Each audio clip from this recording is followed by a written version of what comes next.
Welcome to Midwest Paranormal Presents Paranormal Soup. I'm your host, Jason Bland, and tonight we have guest Reena Kumarasingham. I hope I pronounced that right. I have no idea. I have not talked to her yet. She should be joining us after the first commercial break, after the World Wide Web of Weird, but she is the author of Divine Consciousness, The Secret Story of James, the Brother of Jesus, St. Paul, and the Early Christian Church. Well, the early story, as it was told by people that she's gotten through the last few years in past life regressions, who have been James, Mary Magdalene, people that in a past life were part of this, and tell a different story than what the Bible does. So this might be a little controversial for some of you. I understand if you are a person of faith and Christianity is not to knock on this. This is a different idea. I'm a big believer in past lives.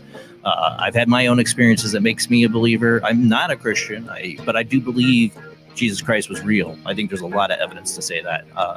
I'm open-minded. I believe in a lot of different stuff, so I cannot wait. I've been really excited to have her on. You know how I love the idea of past life regression. She does it also between life regression, where you can what happens in between the last life and this one.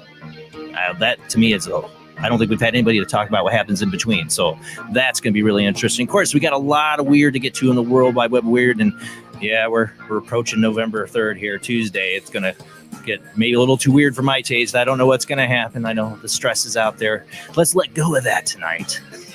And let's just go down the path of the weird, the ideas, talk about consciousness and read past lives. I want to get into those discussions. I've had enough of the 2020 world, haven't you?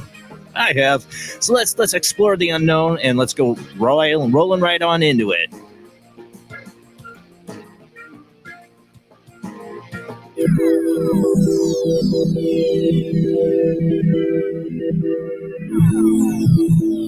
Welcome to another night of Paranormal Soup. As I said before, I'm your host, Jason Bland. Tonight's guest, Reena Kumarasingham, if I'm getting that right, is going to join us after the World Wide Web of Weird, and we will open up the phone lines later in the show. And I, like I said, I'm excited to have her on. I'm a big believer in past life. I've had my experiences, so it'd be interesting. I've always, you wondered, people live multiple past lives. You could be walking next to Pontius Pilate. You don't even know. Somebody from the biblical times. They hopefully will probably be reborn too. I don't know. We'll talk about that with our guest Reena. Like I said, after the World Wide Web of Weird. Joining us now is my beautiful co-host Jamie D. How you doing tonight, Jamie? Doing great, thank you. I'm excited for this guest. I know you are. Talked about our past life experiences on the show, and I'm like I said, I'm interested in between lives. And I know she does work in that. I don't like you brought it up before the show. I don't think we've had a guest to talk about really too much what happens in between. I think we covered a little bit with some, but an actual regression therapist that takes you in between the lives. It's not something you hear people talking about. No, it's always, I was, a knight in shining armor and a horse and they got stabbed and died, and, or I was a witch burned at the stake. I'm not trying to make fun of this because, I've had that actual past life. So, it's going to be interesting. From St. Augustine, Florida, Rob Autry himself, running the World Wide Web of Weird. How you doing tonight? Good. In between, you're just hanging out in the green room, eating hors d'oeuvres, drinking fancy bubbly water. Did you guys have a good Halloween? We did. We got a little tipsy. Yeah, no alcohol for me. I had the kids. We watched the remake of The Witches and hung out. It was fun. I took a half day, made sure I got out, and we went trick or treating. There was a lot of people out. Not as much as the year before, of course, because of COVID. But I saw enough. Some people their kids didn't get to go. That's sad. Like I said, we said last our Halloween show. You got to make it fun for the kids. We did, and they had a lot of fun. I had a lot of fun, so it was good. All right, well, single trick or treater, not one. I had people tell me that too. They had the bowls of candy out and everything, and nobody came. Nobody came. I moved here. I've never had a trick or treater come to my house. So. Oh well, that's why. Yeah, I don't at my house, not my neighborhood. We had to go to somebody, my sister-in-law's neighborhood. Really nice neighborhood. But enough of me. Enough of that. We got a lot of weird to get to, so let's go ahead and roll into the World Wide Web of Weird.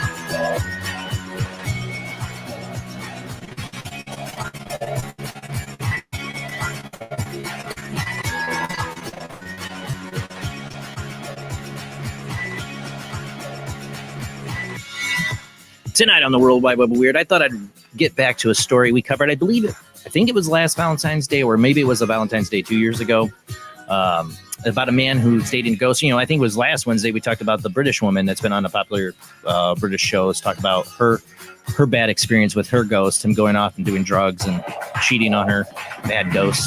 Well, this guy hasn't had that much more luck with his ghost girlfriend during COVID lockdown. What happens when you get stuck in the house with each other? Right. For those listening on the Paranormal Radio Network, we are a webcast. You can watch videos, see the pictures we show, or if you want to just listen on the radio network, I will narrate as best as possible. All right. So this first one from the Daily Star: man dating ghosts hosts kinky sex parties and plays naked twister with ghouls. You remember this? That was his plan, but the things didn't go so good. Gary Dino Noah, 36, has been in a relationship with Lisa, a ghost, for over 2 years now. But in recent months, the relationship has taken unexpected turn. Remember they were going to play Twister and stuff? Yeah, all that. They have a threesome. They were thinking about it. Yeah, it was a really great Valentine's Day story. Let's just say it's not been an easy year for anyone thanks to the coronavirus pandemic. While some couples say it's been a time to rebuild, others have faced a rift in their relationship. Gary Noia, I already say his last name, Noia, who previously revealed he was dating a ghost, claims he hasn't had the easiest ride in lockdown. The 36-year-old from New Jersey says he's been in a relationship with a spirit named Lisa for the past 2 years. And despite having an amazing sex life earlier this year, Gary feared his soulmate was cheating on him with other men. Now putting his insecurities to one side, the American spoke exclusively to the Daily Star Online about what they've been up to recently. He said, we've progressed to the point where we host other spirits, I guess like a sex party. Lisa and I were getting bored with our sex, and I felt like it would keep her from going a lot, as I've been a hermit during COVID. Dude, I warned you. Back during Valentine's Day, it was going to go badly for you, man. When she started doing the threesome thing, it's just, that's where the relationship falls apart, my friend. Yep. All right. It comes after Gary feared the specter was cheating on him with another human. He detailed, I was just being paranoid and insecure. I think the biggest thing that has changed for me is the longer this goes on, the more I realize how short life is. You're dating a ghost. Yeah. I guess it keeps going. I don't know. There's so many puns I could say. Yes. The unemployed American. I could have guessed it. Claims his cheating fears came around May at the height of the coronavirus. He continued, I came to my senses and said, F it, you got to talk to Lisa about this. She's responded by laughing at me, saying how paranoid I was being and that she was just hanging out with her friends and not other humans. To prove it, she started bringing them over, which led us to where we are now. Since the spirit introduced other ghosts in her life, Gary says this was when the couple decided to host sex parties. Yeah, that's where it all goes downhill, buddy. He revealed the sex parties are chill but crazy. Everybody has a little wine to loosen up. So again, the spirits get drunk, do drugs. That's what the other girl in Britain was saying. We start by playing Spin the Pumpkin. Oh yeah. How does that work? I know that face goes. It's got a little, I don't know. I know it's corny, but it's our version of Spin the Bottle. Whoever the pumpkin stops spinning at is the person you make out with. I'm sorry. After that, we dance and play Naked Twister. Remember, it was the Naked Twister you wanted to do during Valentine's Day. Fun stuff like that. And the sex happens when it feels natural, and it's anything goes. We have a variety of, I'm not going to go into it. DailyStar.co UK. Yeah, I'm not going to go. It gets worse. It gets way worse. Not going to read that. Yeah. I you know what? I don't doubt there are people who are having actual relationships with spirits. I don't doubt that. I don't doubt that. They know someone who's in we know someone, Kim says we know someone who has a relationship with a ghost. Yeah, I don't doubt that. Yeah. But is it healthy? Is it good? I mean, if this guy's really has a Lisa girlfriend dating ghosts, I mean, like he's all, I can't go outside because of COVID and she's going out. She can leave anywhere because she's already dead and she's already good with other guys. Yeah, it seems like a whole other set of problems more than you have with the living girl. I don't know. Well, yeah. Let's move on. They're everywhere. All right. So last, let's see, which was the one where, this is weird. This happened October 8th. Bizarre. I got this from Coast to Coast. Bizarre burning mystery object crashes in Dominican Republic, and you can see it here. There's a video of it. You can go to Coast to Coast and watch the video. I just figured the picture suffice. A big piece of something. Machinery, definitely machinery, fell. Puzzling piece of footage circulating online shows a massive mysterious object that's crashed to the ground in Dominican Republic. A video of the aftermath of the weird incident was posted to YouTube on October 8th, and the description indicates that this curious event took place earlier that day. Where exactly in the country the curious crash occurred is uncertain, or most details surrounding the case. In the footage, a group of bewildered bystanders surround the object, which appears to be metallic. You can see it here. I don't have to describe it. Well, yeah, I do. I got a radio audience. It's metallic with a bunch of little nozzles around like a circle around the front, and then a big nozzle in the middle of that, like even bigger than the other little nozzles. Nozzle. What a weird word. Nozzle thrusters. I don't know. So, people are speculating, is this apart from a UFO? I think we wouldn't have to worry about aliens invading us for sure if their parts are just falling off their craft like this and crashing into the earth. I think we'd be pretty good. But I don't think this is alien. I don't think this alien, because that's where we're going to go into article number 3. Because I think it's an explanation for it. Now, it didn't happen the same day, but a bunch of lights were seen that people thought were UFOs. This was last Tuesday. By the way, I was on Heather Wade's show. It was a lot of fun. But last Tuesday, October 27th, this is from BGR.com. What the heck lit up the skies over Hawaii this weekend? Well, there's an answer. Seeing unexpected in the night sky can fill you with all kinds of feelings. And you know what? I'm not going to read all their stuff. I'm just going to say this happened in Hawaii. Go ahead and play the video, and I'll explain. Roll that beam footage. I'm gonna try to. Yeah. Mute that. Some in bad language. We have to mute it. Sorry, people. Yeah. So it's looks like I would thought if I'd seen that it's a meteor shower or something, not UFOs. But a lot of people thought it was UFOs they saw over Hawaii. And I know it's a small screen here. Trust me, there is an actual explanation for this. If my theme would actually load, it was actually from I think a whole fuselage, if I remember right, because my article is not loading, from a Chinese launch in 2008 that's been floating in our, just above Earth in the upper atmosphere since 2008. And it was it actually started to come into our atmosphere, and burn up at that time. That was October 27th. Now, that big piece of junk that fell in the Dominican Republic, that was October 8th. Good chances are that's from this, because it's been up there since 2008. And it's just it probably came down weeks before the rest of it came down, but it's probably been one piece of it that it's been floating up there. Think about that big piece of junk has been floating up there since 2008 and just came down, and then that's the rest of it that burned up. That piece of junk didn't burn up at all. I mean, it was on fire. If you see the video, you'll see it's actually on fire. Like there's flames on it, like burning. But my article wouldn't load, so I couldn't read the rest of it. Yeah, I mean, luckily it didn't take out a house or something, shopping center. Well, that stuff that everybody saw over Hawaii, obviously it's out in Hawaii. It's all over the ocean there. Yeah. So all that went into the ocean, but that fuselage, that hit land, man. That hit pay dirt. And that could have, there's like a broken pallet you see there. And I don't know if it didn't really whit or kill anybody or do anything, but what's weird, I was just talking about the show on Heather, one of our Belle's favorite shows is, what was it? Dead Like Me. And the character in it the main character gets killed at the very first episode by a toilet that fell out off of the space station or something like that, and like a toilet seat. She gets killed by a toilet seat from space. Somebody to have that bad luck. Some people do have that bad luck, though. Some people do. Yeah. We'll get to guy has bad luck here on Article 5, but we're going to go to Article 4. We got what they're saying are UFOs in Mexico, and I'm going to tell you my explanation. But a intriguing video from Mexico shows a curious cluster of lights in the sky. Some suspect they could be an armed alien craft. The odd footage was reportedly shot at a medieval-themed housing and tourist development town known as Valcarico on the evening of October 22nd. In the video, at least 3 dozen glowing orbs can be seen moving back and forth across the sky in the south, somewhat erratic fashion. As one might imagine, the footage has captured the attention of UFO enthusiasts who argue that the luminous objects are potentially alien nature. I don't think they are. I'll let you watch, and I'll tell you what I think they are. It might be hard to see if your screen's like white, like mine is, but it'd probably look all right on a phone. There's going to be a zoom in of it too. And this is, they say lights, but it's just the sun's setting. It looks like it's probably in the evening. Doesn't say what time this was shot. You see him flying around. When it gets to the zoom in, it should be a little easier for you to see him.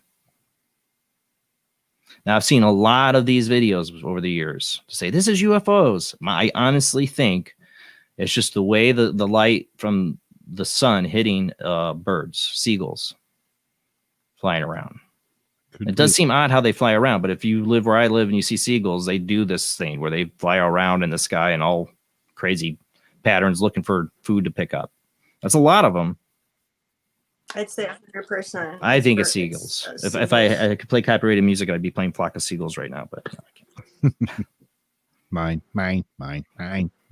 That's love that. Fine emo. Yeah. All right. We're talking about bad luck, and a lot of people feel like 2020 is just a bad luck year. Well, this guy really wins the award for it. All right. So the next one, New York man falls into sinkhole full of rats. Yeah, you heard that right.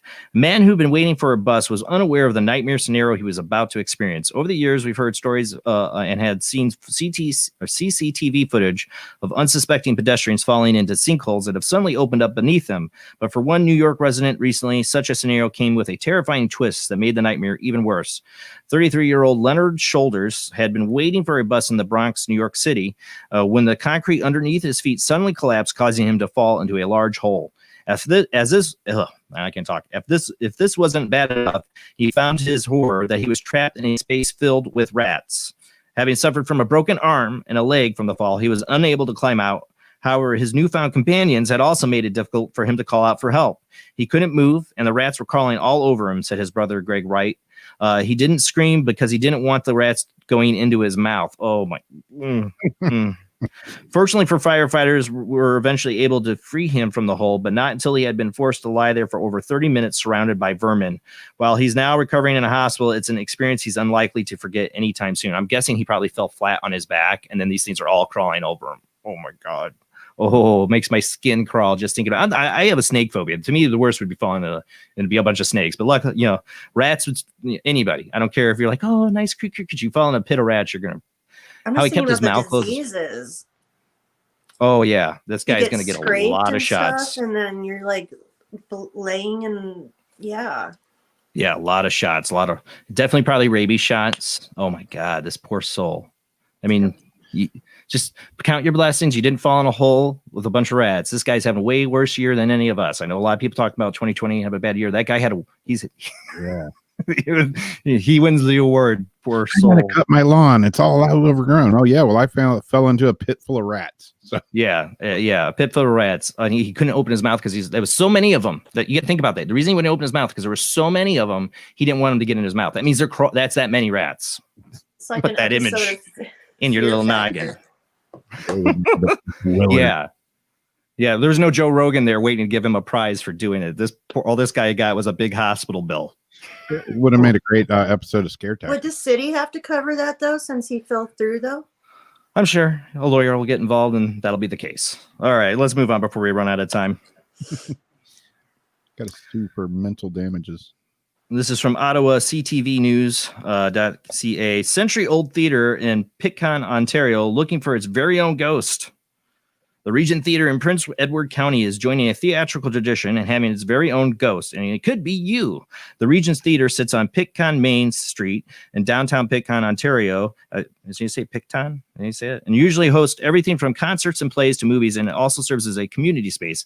It can usually host 300 events a year, but because of the pandemic, it has been closed since March. To help raise money, they came up with a contest. If you buy a $25 ticket, you'll be put into a draw on Halloween to gain the rights to become the official ghost of the Regent Theater after your pass on. Chair Ben Thornton of the Regent Theater Foundation Board says he believes every self-respecting theater should have its own ghost. I worked, in high school and that I swear every theater was involved. Everyone had a ghost. All the grand old theaters in the world in London and New York and Toronto, they all have ghost stories attached to them. Phantoms haunt the stage and dressing rooms or scare the audience. So we thought, well, why not here? Thornton says the theater is looking for someone who is a big supporter of the arts, but it wouldn't be a bad idea to have someone a bit theatrical. You definitely want a ghost that's going to do something, right? Like not the ghost like, I'm just going to sit back here and watch the place. Someone to practice their moans and groans. That's so bad. We don't want to scare the pants off of any, but a little bit of jump in the dark theater. Why not? The fundraiser is part of a larger initiative to raise money for the aging theater. So when you die, let's just see. Hold on. General Manager Exer says upgrades like fixing their leaking roof. Yeah, they need $250,000. We'll see. The fitting in the jar will. Contract? Huh? You sign a contract? I don't know. That's what I'm trying to find. We need to reopen in order to make the space safe. I'm trying to get down to the best part for everyone at time. We shuffle all the mortal coil. Come and join us. Watch what we say. I'm just wondering what they do when you win. They don't say what you do when you win. Like, do they give you a plaque that says when you die, they put it up? Oh, he died. Now he's the resident ghost. Might be asking for trouble. I don't know. How does that work? It's like when you die and you have that choice of like moving on to the next realm or going back to haunt this crappy little theater. Which are you going to choose? Or you win the raffle and you are like a theatrical guy. It's like, so I'm the resident ghost now. Can I like hang out and live here? Yeah. I'm the ghost, right? I'm like some theater guy, just like going to hang out, like sleep downstairs or something and then come up and go, boo, I'm the resident ghost. I won the raffle. Didn't say you had to be dead, right? I'm the guy on the poster. All right. This last article is kind of a word of caution as a paranormal investigator. I saw this article come up and it made me think of an investigation I have. So I'm going to get through it as quick as I can. Might not be able to read the whole thing. This is from WTSP.com. And then my article goes to an ad. Come on now. That's what happens when we read it on a tablet. I need a printer. All right. Human skull found on a mantle confirmed to be that of a missing man.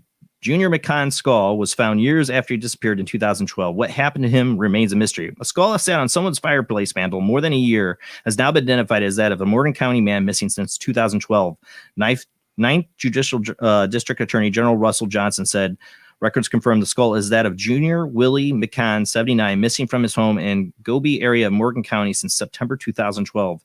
It was spotted sporting sunglasses in March 2019, sitting on Anderson Road's home mantle. So somebody put this up on their mantle. Okay. Where a tenant said he kept it after finding it in the woods out back, according to Johnson and records. Confirmation of McCann's identity was made October 19th, according to authorities. I'll sum it up. So this person found it out in the woods behind their house, and it's the same place this guy lived. So he might have died out in those woods, and he's finding the remains now. They didn't find any others behind the house. But this person didn't report it to anybody. Somebody else had to see it and go, you have a human skull on your mantle. You're supposed to turn that in. Like, it's not a decoration. Like, you're asking for haunting. I found this funny because I was on an investigation. We're doing this residential case. And we were in a storage area of this. It was a huge mansion. Like a very old, huge mansion. There was a storage area. It was very creepy. And there was a box sitting there. And what am I curious about? It's not like we sniffed through stuff. We didn't, but it was kind of just like there. You could see it inside the box. He goes, what is that? It looks like a cranium. I'm like, looking. I'm like, that looks like a skull. And somebody's like, it's fake. I'm like, no, that is a real human skull. You can see the capillary stuff. When I put in the light, I'm like, that is a real human skull. So like, okay, we need to call the owners. So when we get the husband and the owner back, husband's like, I forgot all about that. That's been there for years in storage. He's like, and he tells us this whole story, and I believed him. I'm going to say this now. The way he told it, I believe his story, but this is a word of caution. He tells us the story how when he was in college, he played a prank for his fraternity, whatever, and he stole the skull from the anatomy class. That was the story. Now, could that have been BS? Yeah, it could. But what happened is his wife was like, what? She didn't know he had it. She's like, get this out of my house. Get it out. Get it out. She's already been freaked out. She's like, get it out of my house. I'm like, I don't want to take the skull. I'm not taking the skull. You should just turn it in to somebody. I don't know. He's like, well, I didn't do, it was years ago. I don't want to get in trouble. And one of my investigators who was a little, said, I'll take it. I'm like, no, you don't want to do that. Yeah. And she did. She took it and she took it home, kept her shut eye. She left our group. I don't know what happened, but just think about this. This is why I didn't want her to take it. And if you're on a paranormal investigating and paranormal investigating, you run across a scenario like this and somebody tells you a story why they legitimately have a human skull, besides that I found it out in my backyard like this guy, don't take it. And because you don't know, they could be telling you a BS story and they decapitated somebody and they're keeping this human skull in the back like Ed Gein or something. You know what I'm saying? Just that was one of those scenarios I wish I could have changed. One of my regrets of a paranormal investigation. Like, why did I let her take this skull? You never know. I don't know if he was telling the truth. I felt he was telling the truth, but I don't know. Yeah. So that's it for the World Wide Web of Weird. We do have our guest. I want to bring her on really quick before we get a commercial break so I can make sure we have her sounding all right. Are you there, Reena? Hi, I'm here. You hear us fine? You sound great. Oh, good. Yeah, I can hear you. Hi, everyone. Hello. This is Jamie. And this is Rob. We're going to go to commercial break, Reena. We're going to go to commercial break. When we come back, we're going to start the interview. I just want to say your last name, Kumarasingham. Well done. Yeah. Yeah, really? Yes. Kumarasingham. I got it. I was like, take my best guess. Wow. Yeah. Or you're just being really nice. All right. We're going to go to commercial break. We're going to talk about your book, Divine Consciousness, about reincarnation. I'm really interested in this subject. These people have lived past lives of biblical characters or people. I really can't wait to get into this. So we'll be back after the short commercial break, and we'll open up the phone lines after the second commercial break. So just hang in there. We'll let you call in a little bit later in the show. All right, guys, we'll be right back.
Join us every Wednesday night at midnight Eastern Standard Time for Weird Wednesday, the live stream, with your hosts Jamie, the Living Dead Girl, and Rob, the Phantom, where we'll talk about all things paranormal, including zodiac, astrology, tarot card and oracle card readings, live ghost boxing and spirit communication, where we'll do voices from beyond the Cold Case Files. So we hope you join us live on Facebook and YouTube every Wednesday night at midnight Eastern Standard Time. We hope to see you there. Bye-bye.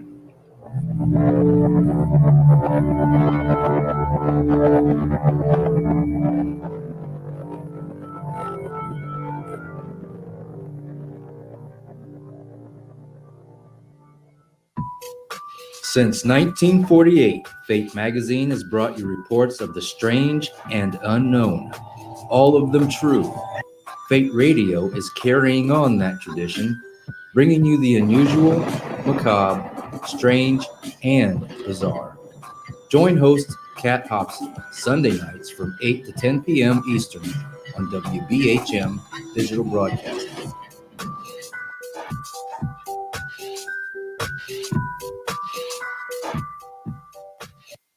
Of the second kind, physical evidence of a UFO. Close encounters of the third kind, contact. From Steven Spielberg, the director of Jaws, comes one of the most ambitious and unusual films ever made. And what you will see has never been seen before. It's a cosmic mystery crossing what many scientists believe will be the next threshold of human experience. It's called Close Encounters of the Third Kind. It begins in an Indiana town and leads to one inescapable conclusion. We are not alone.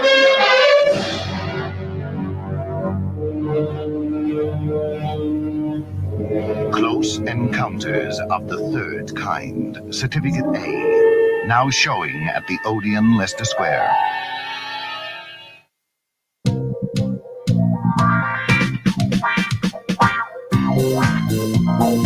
The night is alive. Join us and take a walk on the weird side when you tune in to the Kingdom of Nye, hosted by Heather Wade, the finest in late night talk. Listen live free weeknights starting at 9 p.m. Pacific time at thekingdomofnye.com, talkstreamlive.com, and the Paranormal Radio app. Wanna take a ride? The international chart-topping Haunted Horror of Haverfordwest has been described as terrifyingly real, a must-read, shocking and chilling brilliance, genuinely worrying, utterly frightening. Don't read before bed. Described as one of the spookiest writers out there, best-selling author G.L. Davies presents Haunted Horror of Haverfordwest, the true paranormal account that is shocking the world. Dare you enter? Dare you read?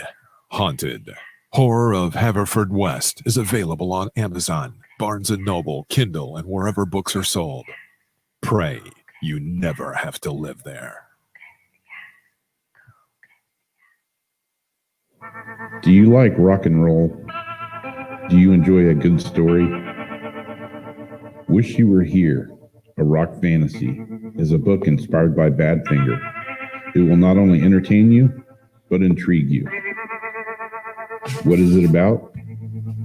Well, Thomas is searching for his bandmate and friend in heaven, and in spirit has helped pen this story. He meets an old friend and famous new ones on his afterlife voyage. Midwest Book Review said, Wish You Were Here, a rock fantasy, is a book inspired by Badfinger. It's a quirky story by Joyce S. Isaacson and is unique, original, and deftly crafted metaphysical novel that showcases the author's genuine flair for character and narrative-driven entertainment that is simply riveting from first page to last. Wish You Were Here, a rock fantasy, is now available on PennantPublication.com, Amazon.com in paperback and hardcover, and also on Kindle Unlimited. So check it out now. Wish You Were Here, a rock fantasy. Switch to DCS ranging. 240, nominal to profile. We're in the pipe. 555.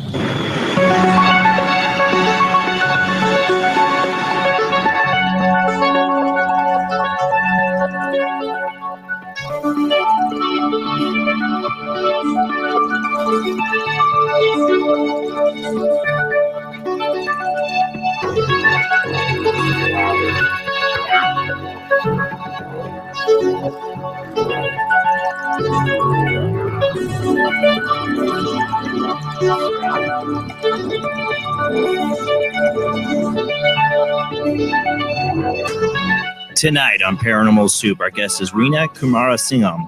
She is a regressive therapist and a certified international trainer. Her practice Divine Aspects has clients spanning Asia, Australia, and Europe.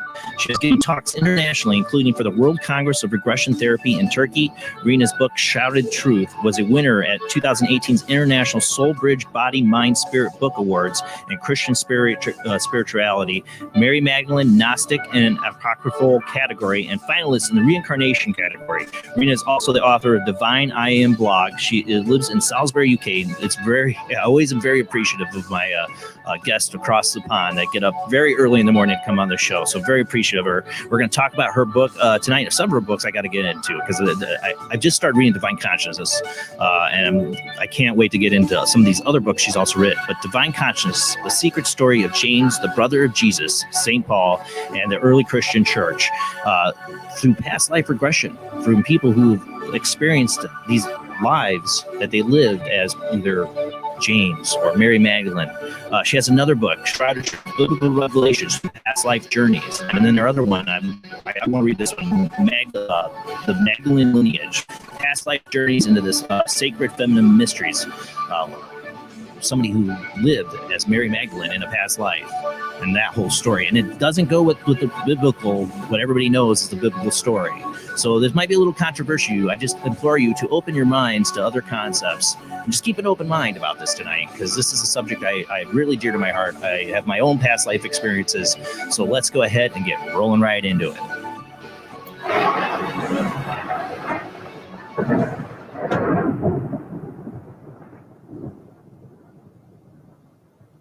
Thank you for joining us on the show tonight, Reena, especially being how early it is in the morning for you. Oh, I got to unmute you. And here I am being a bad host. You're good. No, that's all right. I said it's okay. It's 4:30 in the morning. I've just got a frog in my throat. Oh. That's it. Lots of coffee. Keep it hot. That's what I do. Exactly right. See, yep, it's I here. got mine too. Class. We got it. Talk amongst yourself. We can drink some coffee. Got coffee. We have to do that every Sunday night, and then I have to try to find a way to go back to sleep to wake up in 5 hours for my son's school. That's right. Yeah, well, tea. Sure yeah, tea, see, American coffee. Well, I feel bad. I usually get a chance to try to read at least half of a guest book or all of it before a show. I did not realize Gavin, who set up this show as a friend of mine, gave me the link to your book, and I just realized yesterday. It's been a busy week. I'm like, oh, I do have her book, and I just started reading it. I feel bad, but the whole concept really interests me. I've had my own. I've talked about it on the show about 2 very vivid dreams I had that convinced me of past lives. I think deep down in my inner self, because I was raised in a very Gnostic household, that I always was open to that concept. But those 2 vivid dreams I had were so real. They were so intense, so emotionally intense, that I'm a firm believer that I've lived other lives before. So I'm completely open to this. And when I was in my early 20s, I got really interested in the other writings, like the Book of Thomas, Magdalene's, all the other apocryphal texts, what Jesus might have not, many things that Jesus might have believed in that the Christian church doesn't really go by. Mm-hmm. So I'm really interested to have you on to talk on this. So how did this all kind of start for you, past life regression? Well, so I was just going all the way back to my childhood. I was actually born and raised in Malaysia, and my parents are Sri Lankan. So I grew up in a Hindu household. And, for us Hindus, past life is a fact of life. Right. I mean, reincarnation is part of the philosophy. It's part of the belief system that we grow up in. So for me, it was just a fact of life. And so when I went to university, I wanted to become a psychologist. So I actually graduated in psychology. But I graduated when I was about 21 years old. And I thought I couldn't do it. I couldn't serve in this capacity, being 21, being quite young, I felt like I didn't understand the world. So I then got a business degree after that, and I entered into the corporate world. And I worked predominantly in the media industry in Singapore and Asia Pacific region for about 10 years. And then I got really bored. And one of my, and because I did public relations for the media industry, one of the mentors in the public relations field told me, Reena, if you're bored doing public relations in the media industry, you're better off just, you might as well just get out of public relations. He was quite right. And so then I was thinking, okay, what do I do with my life after that? And I thought, okay, let me revisit the whole psychology thing. And I was in Singapore at that time. So I sort of dipped my toe into the water by doing some NLP, neuro-linguistic programming. I thought, okay, this is something I'm still interested in. And then I saw an ad in one of the magazines about this chap called Andy Tomlinson, whose academy, he teaches past life regression, how to be a therapist. But what he does is he combines psychotherapeutic techniques with past lives. And then the angels started to sing. And I was like, oh, this is it. This is it for me. And so I went to the school. I did my training with the Past Life Regression Academy with Andy Tomlinson. Then I married Andy Tomlinson. He's English. Oh, hello. You really liked it. I really liked it. So he's English. And so, then I came to the UK with him. He still owes me because he took me from tropical weather to cold, right? blustery English weather. They should be moving where you were. Exactly. So how did he win that argument? He still owes me. We still haven't, Yeah. we still haven't decided. The argument is still not decided yet. 10 years later. And then the whole world, so that happened about 10 years ago, or nearly 9 years ago. And when I started my practice, the whole world of my books came along, because one by one, over a period of 4 years, I had 8 different people who went back to the biblical lives, that basically eventuated in the book called Shrouded Truth, which is the first book. And it was very interesting for me. It was just very interesting for me because I had very little exposure to Christianity, because Malaysia is predominantly a Muslim country. I grew up a Hindu. So, the only thing I knew about Christianity at that time was Christmas and Jesus died on the cross. I think that might be some Christians out there. That's all they know of it too. I'm sorry. I don't know. But yeah, no. I get that. And you get to have this kind of outside perspective that way too, as you're getting those experiences from people. I've had a number of guests on for Past Life, and I've had some of them have had done therapy sessions with people and had them come up with some kind of famous people, and these people experience. But it seems, for you to get 8 people that are involved in this, classic narrative story that are, one, we'll get into what they're telling you that's different, and to be telling you what's different. I'm guessing they're all on the same page, these 8 people, of what happened. Their stories compare. 80% of their stories dovetail. Yes. That if it hits the major points of what's going on, I think we're onto something. I think you're onto something. But the thing is, with all my books, because I was so clueless about Christianity, I wanted to do some research as well. So, to basically see if these accounts matched with some of the academic research out there. And about, 85% of the accounts tallied up with academic research. So now, you have the outside perspective. What about the people? I don't know if you know who Edgar Cayce is, the Sleeping Prophet. Yeah. One of the most interesting aspects to his ability, I always thought, was that his other persona that would talk when he was in that sleep-like alpha theta state or whatever, he's in those brain waves, and he's like not remembering what he's saying. They come up and are like, "Oh, you talked about Atlantis and past lives," and he was a Christian. He's from Kentucky. Like he's not raised right. Edgar Cayce was from Kentucky. He was, he was not raised in any of that, Bible thumping Kentucky. Right. He did not believe in any of that stuff, and it changed his perspective. So it's amazing how people can have this stuff inside them that's a totally different philosophy or religion. My experience, I was a Buddhist monk. Oh, right. One of my visions, I was a Buddhist monk. Yes. And that's a whole other religion. The funny thing is, my mom became a Buddhist. Oh, right. Okay. So this is why it fascinates me. So the people, these 8 people, what were their backgrounds? For who they were? Well, so all the names are anonymous. They all wanted to be anonymous. So I'm just using pseudonyms. So the lady who went back to Mary Magdalene, her name, let's call her Maya. I called her Maya in the book. She didn't know anything about Christianity either. She didn't even know there was a Mary Magdalene in Christianity. And so when the stories came out very organically, from her, she was quite surprised.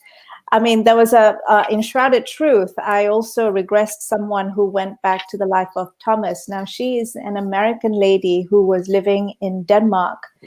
And all my clients, or all these people came to me initially, not with the intent of going back to a biblical anything. You know, they came for therapy. They came for therapy, or they were students, you know, and they were training to be, you know, therapists. And so we regress one another as part of the workshop. So this particular lady from Denmark, who is American, Nina, she came to me because she wanted to do a life between life session, or a between life spiritual regression session. And part of that is taking them back to a significant past life. And she dropped into the life of Thomas. And it was really funny because, you know, I didn't know there was a disciple Thomas as I was regressing her. And, you know, these fascinating accounts came out. And then when she came to, you know, she sort of looked at me and she goes, there was a disciple Thomas? I said, I don't know, you know. And so we sort of Googled it then and there. And yes, you know, sure enough, there was a disciple Thomas, and quite a lot of her accounts sort of matched up to it.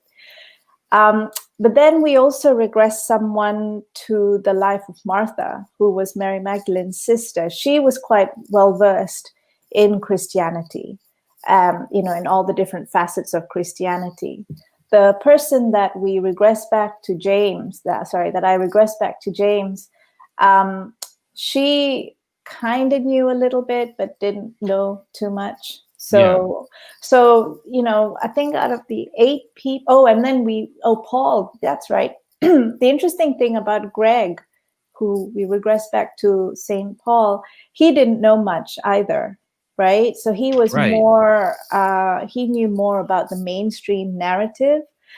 But in the regression, one of the things that I remembered identifying, he identified the Roman emperor, who was, you know, alive at that time when he was, you know, doing his thing. And when I checked it out, it all matched up.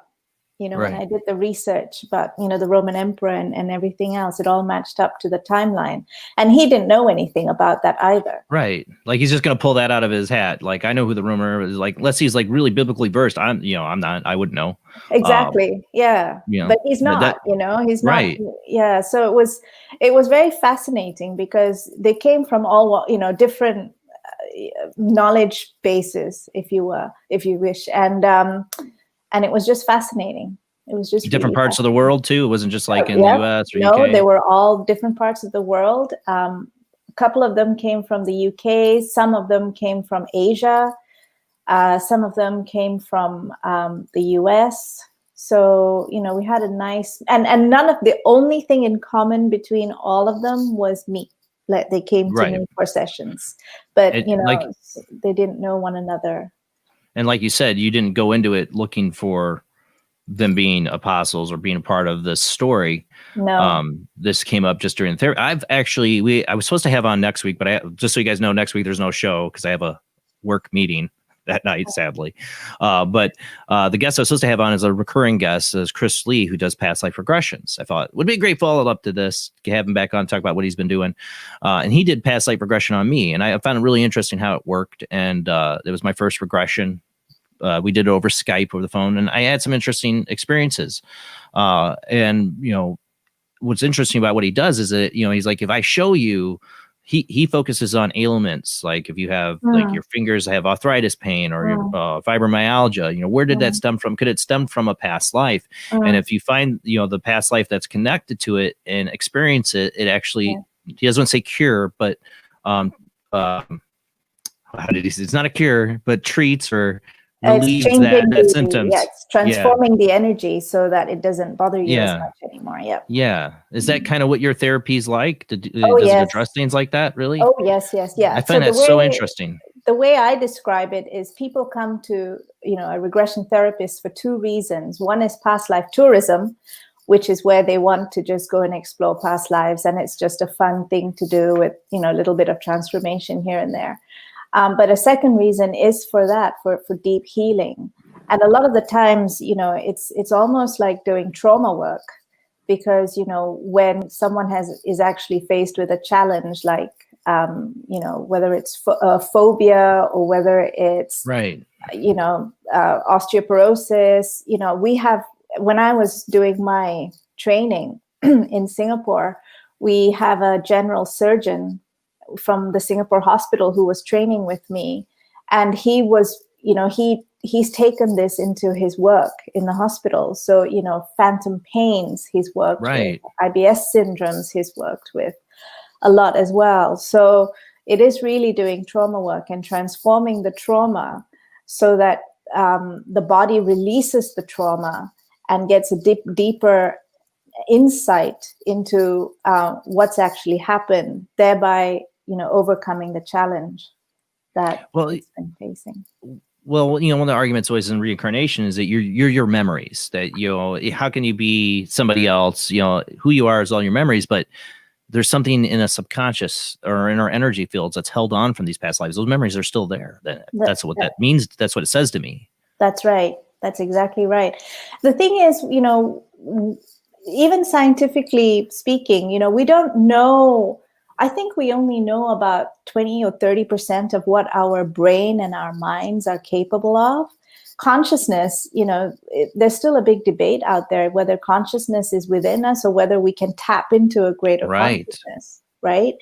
And so, and that's what we also say sometimes, that, when you're in a subconscious state, and children have a lot of spontaneous recall with conscious, with past lives, because they're in a different state, they're more in the alpha theta state.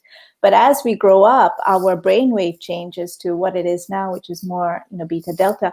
And so we forget, we're not tapping into the bigger consciousness or the deeper aspects of ourselves.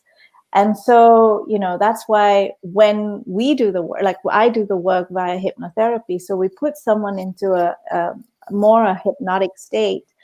And when I say hypnotic, it's not like stage hypnosis where, you don't recall anything. All our clients recall things that they've actually said. Right. And they have to talk to us. They have to interact with us. Otherwise, we don't get the story.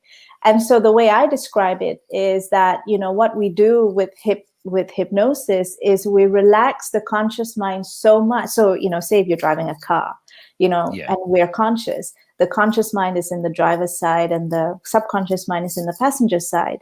But with hypnosis, we relax the conscious mind so much that it drifts into the passenger side, and the subconscious mind has to take over, because otherwise the car will crash. And then when the subconscious mind takes over, that's when we can access all the information, that's there within the subconscious mind.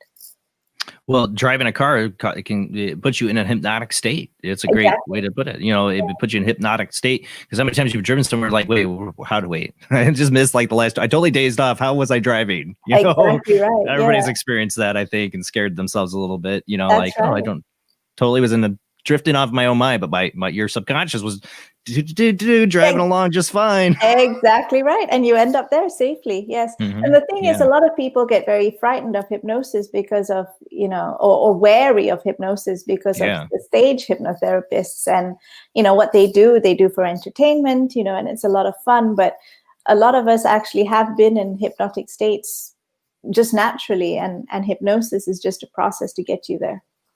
Right, exactly. You can't knock the people that want to do the tourism, because I would totally want to see more of my past life just out of curiosity. I think once somebody believes in it, they're going to be totally curious. So one of my favorite movies is Defending Your Life. And in that, it's all about the afterlife. They get to go to this like entertainment area where they can go look at their past lives for entertainment. It's a bit horrifying for some of the people in it, but it's a hilarious movie. You should check it out if you haven't seen it. But Defending Your Life.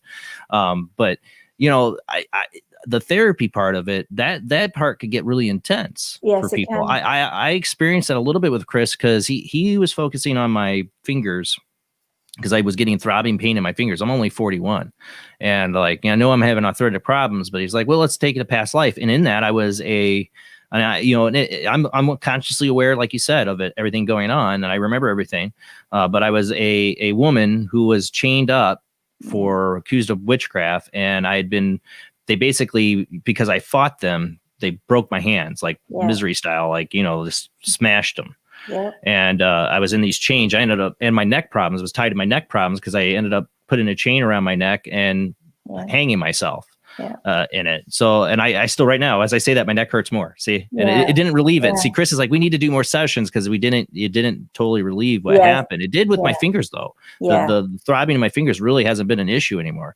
But my neck, I still haven't had to deal with that. So you can say there could be more issues. There could be more past life stuff. It's so interesting. That's right. It's all about going to the source. So the way we describe it is, you've got a splint in your finger, and past lives is about going in to when you actually got that splint in and just pulling it out, as opposed to putting a Band-Aid around it. Now, when was it? Who was the first past life person that you ran across that really dwelled into the story of Jesus? Oh, it was James. When was the first case? Yeah, no, it was James. Yeah, so the client was a lady in the UK, and I was just starting up my practice in the UK, and she came again for a between life spiritual regression session, and she, as part of that, we needed to take her back to a significant past life, and she dropped into the life of James, who was the brother of Jesus. Now, this was really interesting for me because I went, the minute she said it, I was like, Jesus had a brother? Like, but, because, at that point, because I took it as more of a therapeutic session, and I've been trained not to judge anything, but, the mind just ticks, doesn't it? And so I was regressing her. And this fascinating story came out about, Jesus and, what happened at the crucifixion and James, who was the brother, and how everything linked up. It was just absolutely fascinating. So, when she came to, we had a chat about it. She didn't know much about James, the brother of Jesus, or anything. I mean, I had no clue about it. So that was really interesting for me. But then I left it, right? I left it because she was the client, and I thought, okay, went back to James, the brother of Jesus. And then I think it was a couple of months later when I think it was Greg who came along. He was a long-term client of mine, and he's had, numerous challenges. So he wanted a therapeutic session, past life session, for, I think it was a cough or nausea, something like that. Anyway, but he dropped into the life of St. Paul, the evangelist, where, towards the end he was garroted, And so that sort of story came through as well. And I thought, this is very interesting. And I think it was about 4 months later, Mina, the lady from Denmark, came over, and went into the life of Thomas. So over a period of 4 years, and then there was a time when we went to train in Australia, and someone went into the life of someone who was close to John the Baptist. So we got that. We got that story as well. That story is in Shrouded Truth. So it was over a period of 4 years. All these different people popped up. And what I did was, I think it was after Mina from Denmark who came to me, I thought to myself, well, all these different people are coming to me, very similar narrative, very different from what I knew of Christianity. Right. And I thought, okay, if they were open to me regressing them multiply into that same life over and over again, just to get more information, at first I didn't think about writing books, it was just more out of curiosity. And, I didn't charge them anything, they were quite curious about that life as well. So, it was a nice little energy exchange. But the more information came up, I just thought, there's something here. And then I had a linchpin client that came up for Shrouded Truth. When I say linchpin, she wasn't she wasn't someone whom we knew, who was, like a big name person. She was basically, anonymous in that biblical time, but she held the story together. She's like you said, linchpin. So she's the perspective you needed to piece it all together. Exactly. Yes. And because she wasn't a big name character. I knew she couldn't have got the information from anywhere else. You know, it would have come from her. I'm also quite a skeptic myself. So, you know, I was putting a lot of thought into this. And so then I had all these accounts and I thought, okay, I need to back this up now. You know, I just need to do some research and see how valid these accounts are, or how much they matched up to academic research. And, you know, when I found so much academic research that sort of backed up a lot of their claims, I thought, oh, okay, let's pull it together in a book. Well, you know, so much aspects to get into here with this, because one, it almost seems like the story is being brought together. There's something behind the curtain bringing these people to you to tell this story. That's what my feeling is on this. Like there's you know, they could have gone. There's other people doing this. Like I've had them on the show. They could have gone to them, and this story wouldn't have came together. But they came to you. Yeah. I don't know, because I think, you know, in between life spiritual regression, we always say you've got a life purpose, haven't you? Yeah. And I think this was possibly one of my life purposes. And I think the fact that I didn't know anything about Christianity before I started this sort of was beneficial, because I had an open mind. I didn't have any preconceived judgments. You know, I couldn't ask any loaded questions, as it were, because I didn't know any. And or scream blasphemy at somebody, like, that's blasphemy. No, you know, like exactly. Yeah. You wouldn't be doing that work anyways, if you believe that, but yeah. No, so, and also because I was quite open with all the research as well. You know, I wasn't sort of going down one path or another, because, you know, everything was new to me. I was like a sponge. So I think that really worked in my favor. So if someone said, now, could you regress me back to, you know, because say they went back to the life of Peter, it'd be a little bit more difficult for me, because I would know quite a lot. Do you know what I mean? So it'd be harder for me to remain as objective.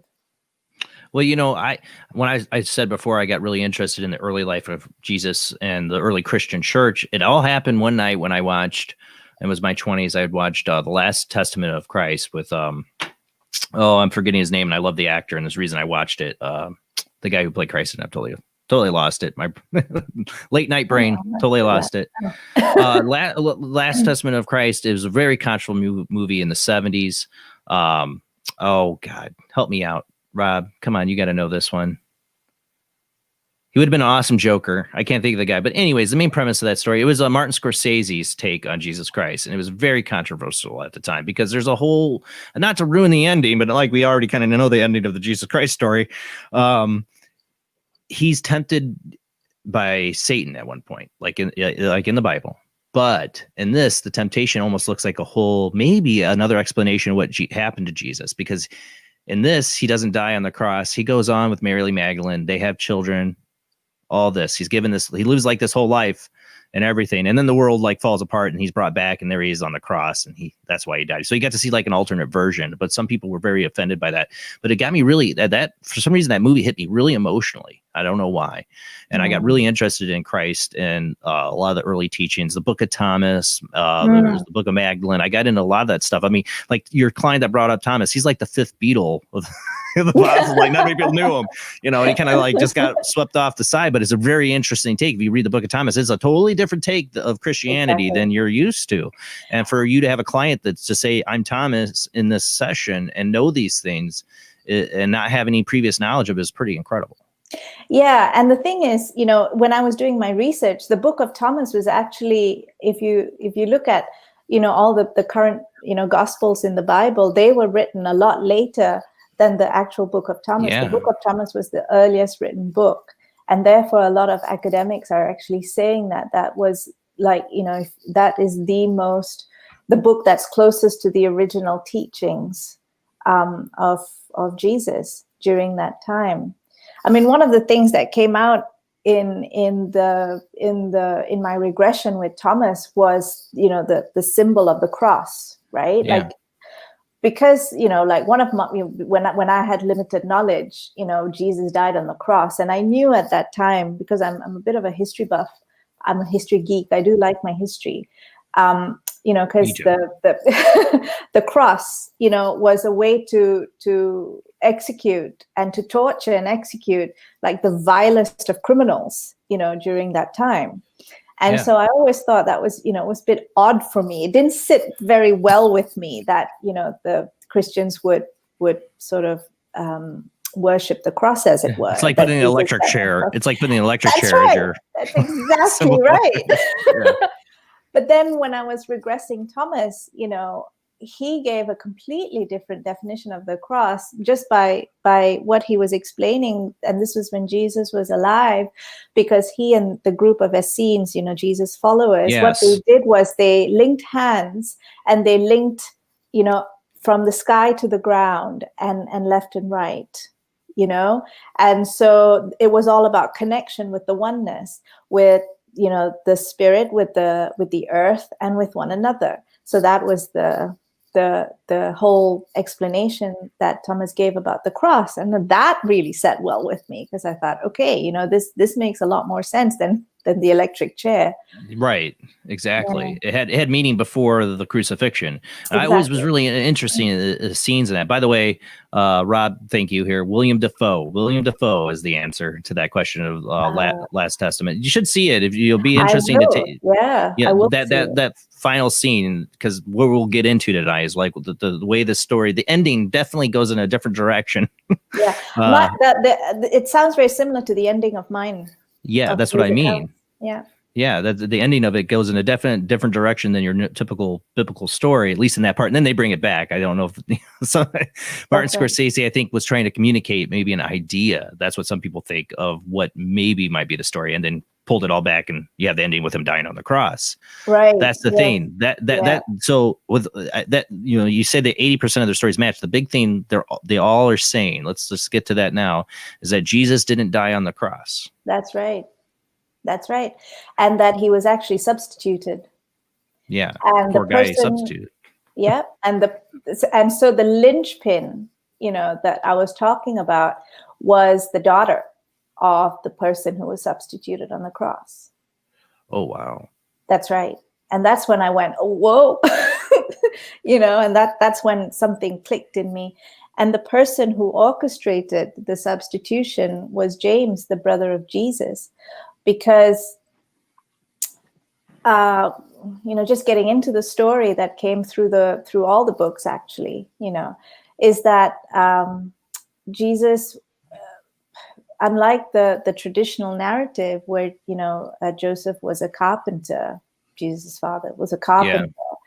Yeah. It's not so much the case. Actually, what happened was Jesus' father was a merchant. Yeah. And Jesus was the first child. James was, according to my accounts, was the third child, the third son. And in that community, Jesus was, it's a very common name. Yeshua is a very, very common name. And so when he went off to become this priest, to learn to become this priest, to go down a religious path, Joseph needed to give his business to someone else, the family business to someone else. So he passed it down to James. And Joseph is also a term for a second child, or it could be a term for merchant as well, right? So, and this is all language, we're going into very deep Aramaic language. And so what came through with the regression of James was that when he took over that business, he adopted the name Joseph of Arimathea. Right. So initially, it was known to be Joseph of Arimathea was Jesus' uncle. In my regression, Joseph of Arimathea was Jesus' brother. Wow. See, I didn't know that. Yeah. One of the big reasons for that is because when Jesus had his child, he named his first child Jesus as well. So, because the names are so similar everywhere, it's so easy to get it all mushed up and muddled, So that was one of the things that came through. And so Joseph of Arimathea, who was James, the brother of Jesus, he did really well with his business. When he took the business, he then started to import aluminium tin from, as far as Cornwall, from the UK, right? From Britannia at that time. And he had a big system of transportation from Britannia all the way down to Israel as well, hitting all the major ports down. So, so he could orchestrate quite a lot of things because of his connections and everything that he had. Plus, he was quite a highly positioned person in the Sanhedrin Council, so he could manipulate situations. And so he managed, so when Jesus was tortured, in my accounts, but just before the crucifixion, and the thing is, this happened, Jesus was a really inspiring person. And so the person who volunteered to substitute himself, wanted to do it just out of pure love for Jesus. He wanted Jesus to survive. He wanted Jesus's teachings to continue. And so that's how James managed to switch bodies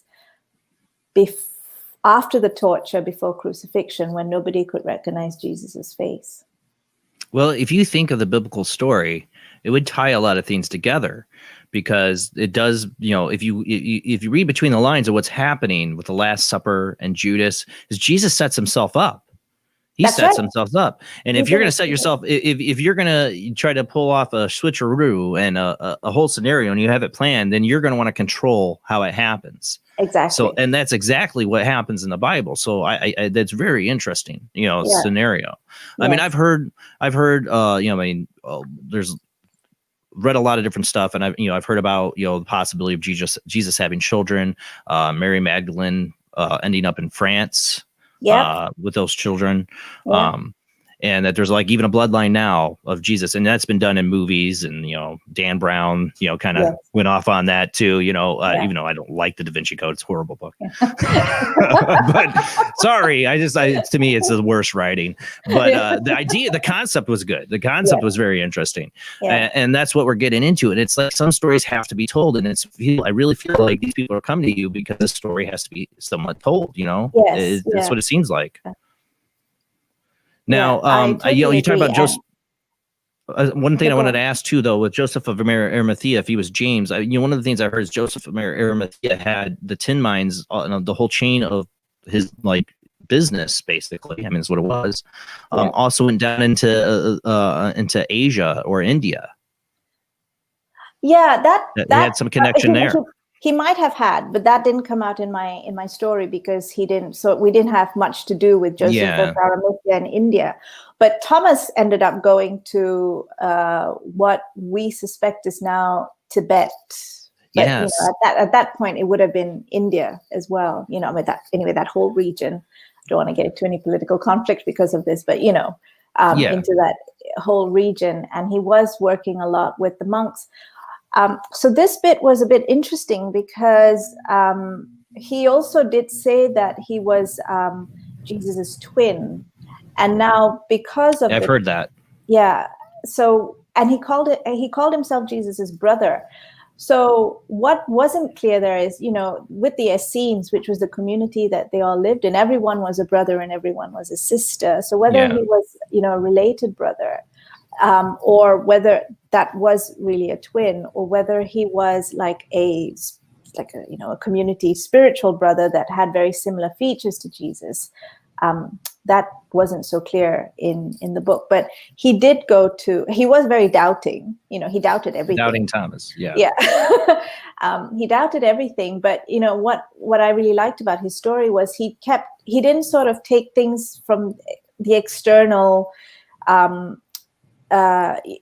Just because it was there, just because Jesus said so, he took everything, he processed it, he reflected on it, and then slowly he came to his own realizations. So he went to India and had a lot of, Nepal, India, Tibet area. Yeah. And he had a lot of experiences there.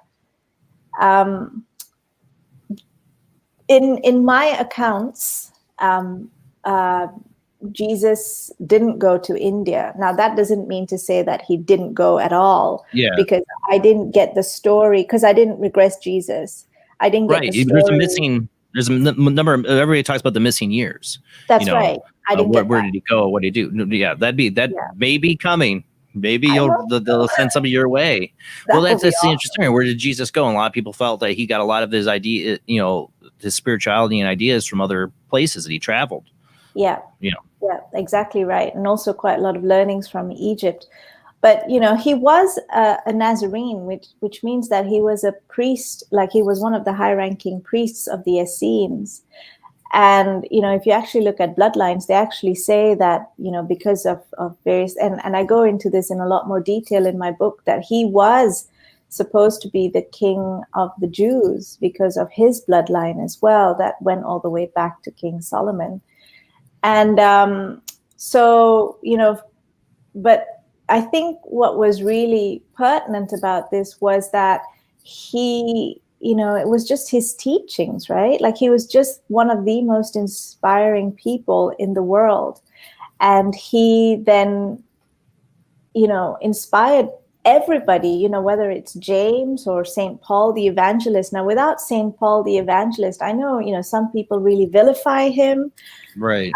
But some people really adore him, which is why I did the third book, Divine Consciousness, because I wanted to know the story of how the narrative changed with, from what Jesus was talking about, because a lot of Jesus's teachings, original teachings, was about, the divine is within, look within, you are divine, to what St. Paul was teaching, which is Jesus is the Son of God and he died on the cross, and all these different stories.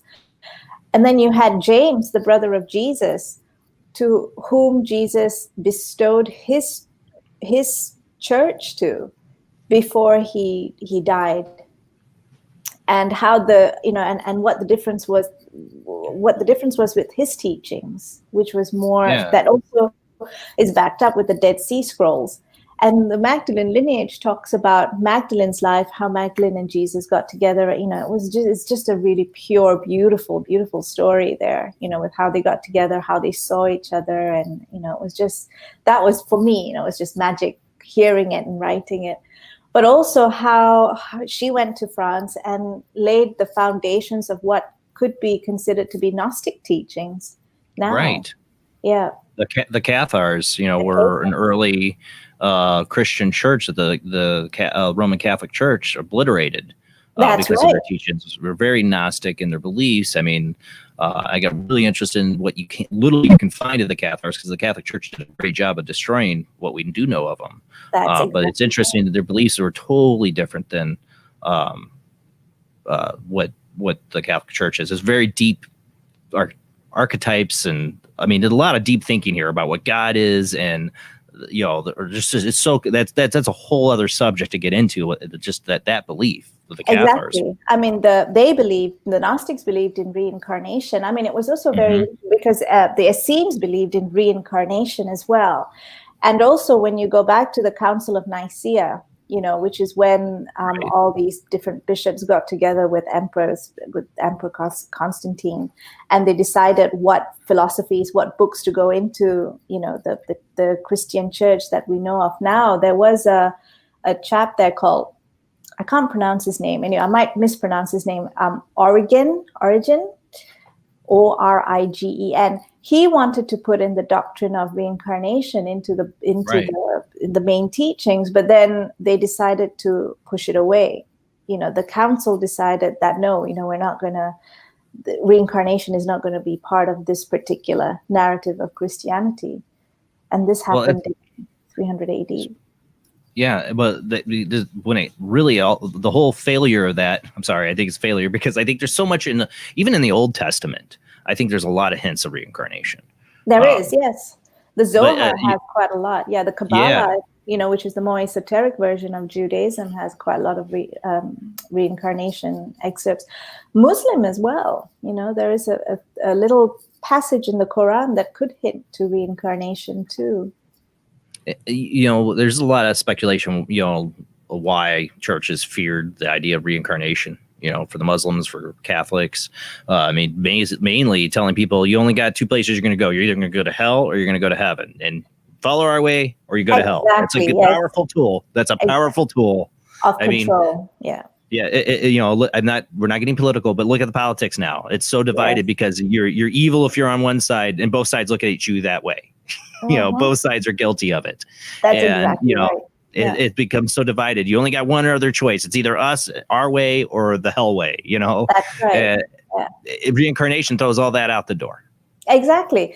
And the thing is, one of the reasons why Jesus became who he was at that time was because Jesus was born a Jew. He was at that time there was no Christianity. There was no Christian.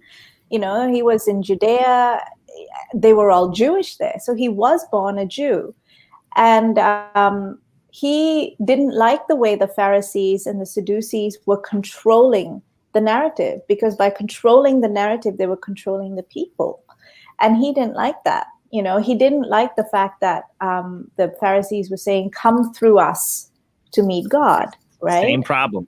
Exactly. He wanted to say, God is within you, right? You are the divine person, which is basically what divine consciousness is about, which is that age-old debate, is the divine in you or externally. And so he spent his life talking and trying to empower people to not be controlled by the external, but to sort of go within and find your own power within, to find your own divinity within. But, unfortunately, and that's what James was teaching. And that's what a lot of Gnosticism teaches as well, is, find the oneness within, you're part of the oneness, you're part of the source of God.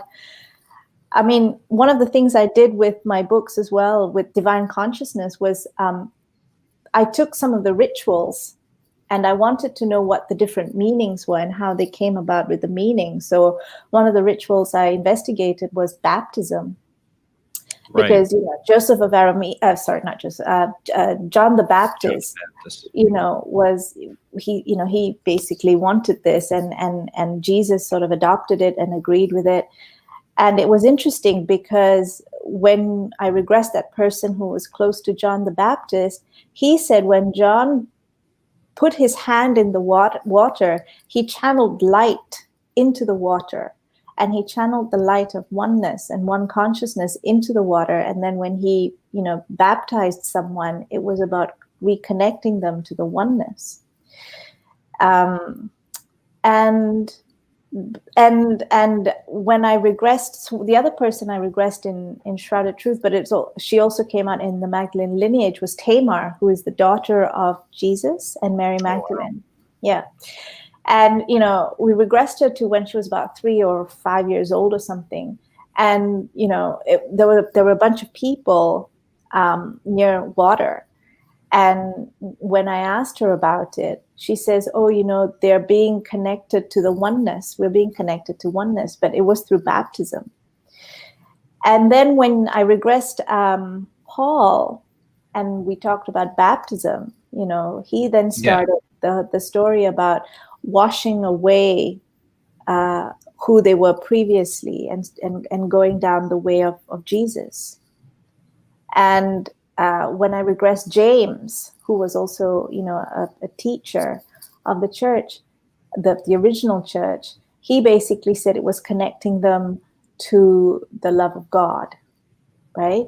Baptism is all about connecting them to the love of God, if they want that connection. And that was a choice. The only person that didn't give a choice was St. Paul, the evangelist.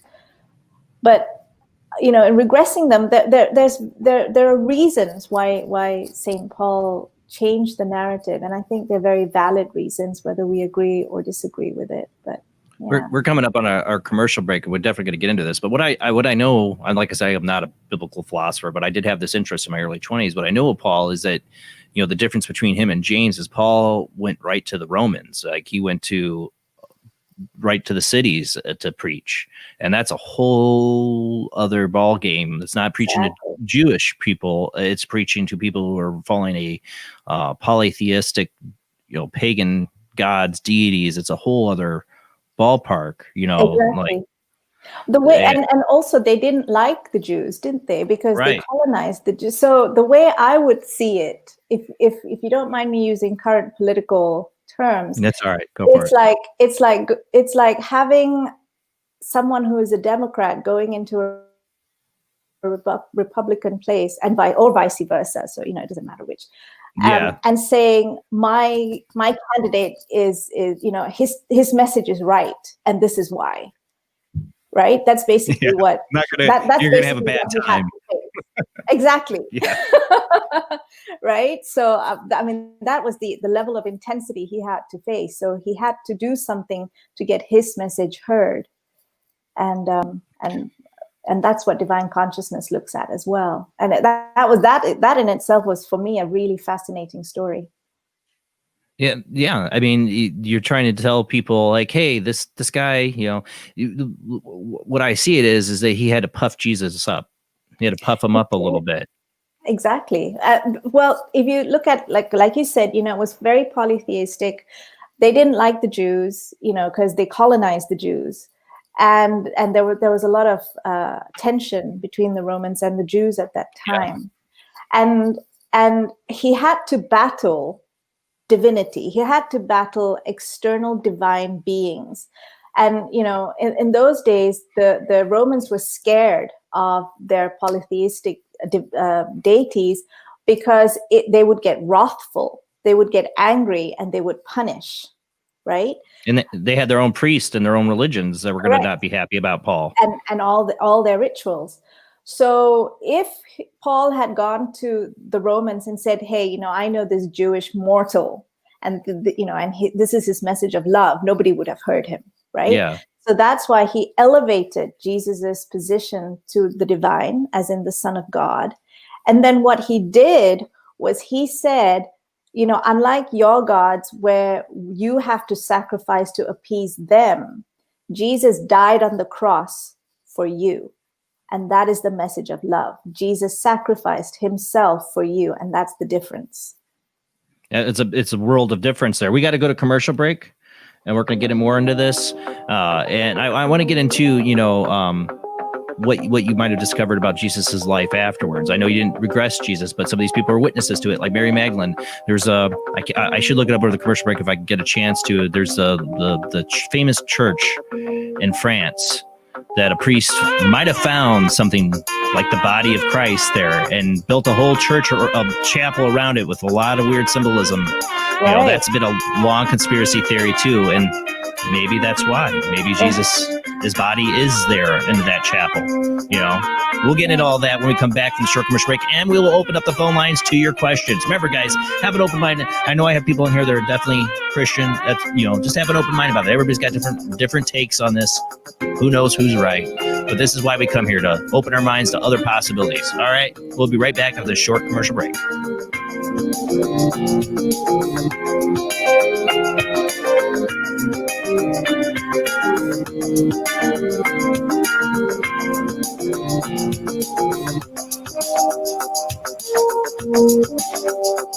He is conducting an experiment into the combined effects of sensory deprivation and hallucinatory drugs.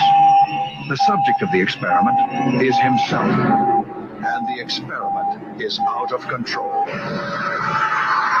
Ken Russell's Altered States, a film that must not be missed, is in the West End now. Altered States, Certificate X. Do you wish for more paranormal and spiritual content? The Paranormal Chronicles magazine is a free digital magazine crammed with the very best in paranormal and spiritual articles and features. No sign-up, no subscription, just free reading and knowledge for you. Read today at www.paranormalchronicles.com/magazine.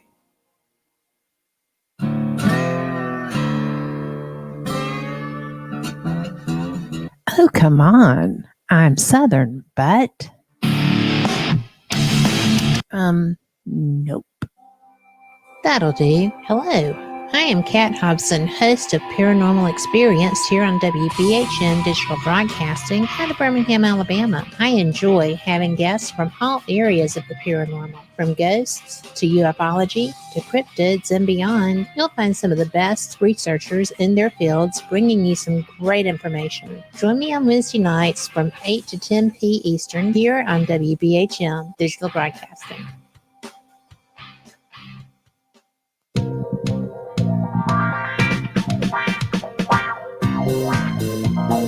The night is alive. Join us and take a walk on the weird side when you tune in to the Kingdom of Nye, hosted by Heather Wade, the finest in late night talk. Listen live free weeknights starting at 9 p.m. Pacific time at thekingdomofnye.com, talkstreamlive.com, and the Paranormal Radio app. Wanna take a ride?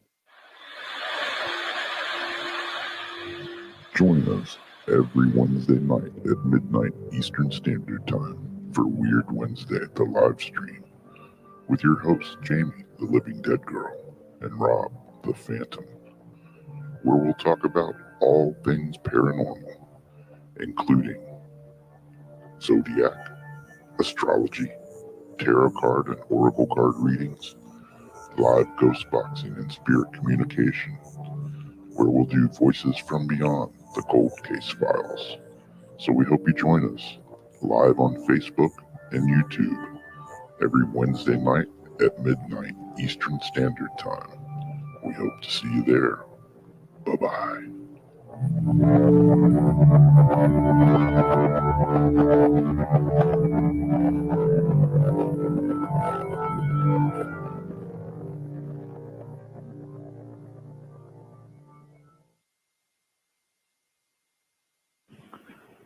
Reincarnation magazine is a new paranormal magazine based out of Denver, Colorado. Our goal isn't just to give you the best paranormal content out there, but to promote paranormal unity. We're doing this by giving everyone an opportunity to tell their stories and to share their experiences. For more information, follow us on Facebook at Paranormal Magazine and soon, ParanormalMag.com. I've Never Met a Dead Person I Didn't Like is the extraordinary travels of a young, alone, and broke psychic in the highly anticipated new book from internationally renowned psychic, medium, medical intuitive, and best-selling author Sherry Dillard. Critics have described I've Never Met a Dead Person I Didn't Like as an engrossing memoir, an empowering story of how a broken girl came to accept her psychic gift, a refreshing and fun read. I've Never Met a Dead Person I Didn't Like is available through Amazon, Kindle, Barnes & Noble, and wherever books are sold.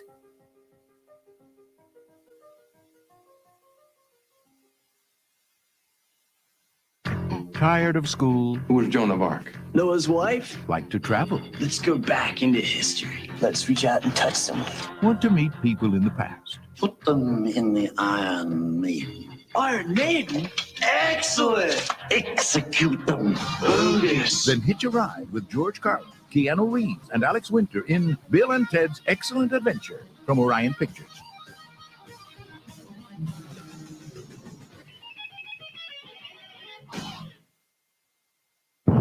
Are you intrigued by Paranormal Talk Radio? You'll love the new Paranormal Radio app from Talkstream Live. You'll find a great selection of talk shows covering UFOs, ghosts, strange phenomena, and much more. Download the Paranormal Radio app now and start listening to the very best in paranormal talk entertainment, including the network you're listening to right now, the Paranormal Radio app, free in Google Play and the iOS App Store. I've seen things you people wouldn't believe. Attack ships on fire off the shoulder of Orion. I watched sea beams glitter in the dark near the 10-house gate.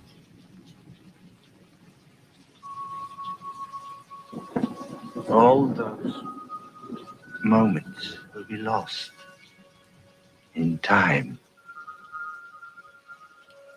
like tears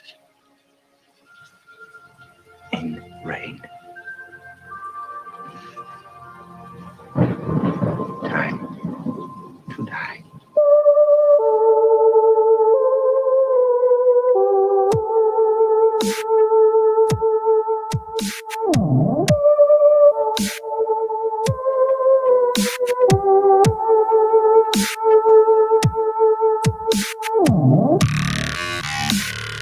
listening to Paranormal Soup, bringing you the weird every Sunday night.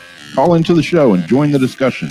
The call-in lines are 219-230-4444 or 260-225-9419, or by Skype caller ID 00JBland00 or JBland Paranormal Soup. And now to your host, Jason Bland.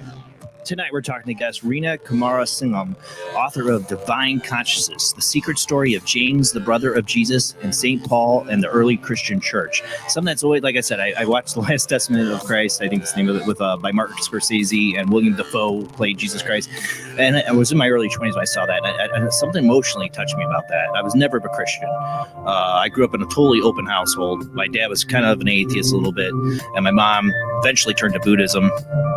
And I've always just, opened a lot of different religions. And I got really interested in Christ after that movie and got into the Essenes and the early Christian church.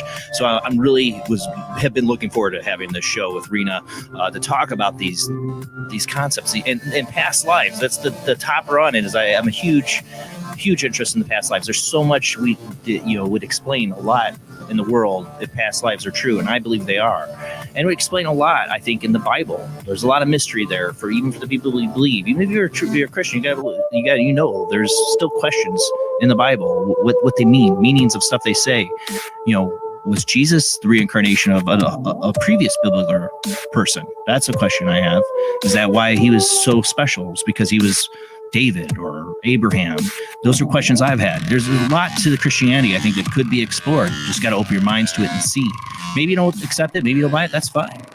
But that's why we do the show. We explore all the doorways, many doors of the Dharma and Buddhism. We explore all the doorways here and all the information. That's why we're talking to Reena tonight about past lives and these people who've had these experiences that live this story. Now, the phone lines are open. Call in with your questions or your own experiences. Have you had a past life regression? Were you a biblical person in a past life? I'd love to hear from you. But let's go ahead and get back to our guest.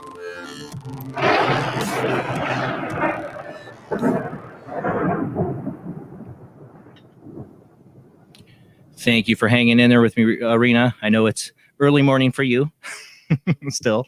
It's fine. I'm awake now, kind of, sort of. The tea's kicking in. Had to refill my tea.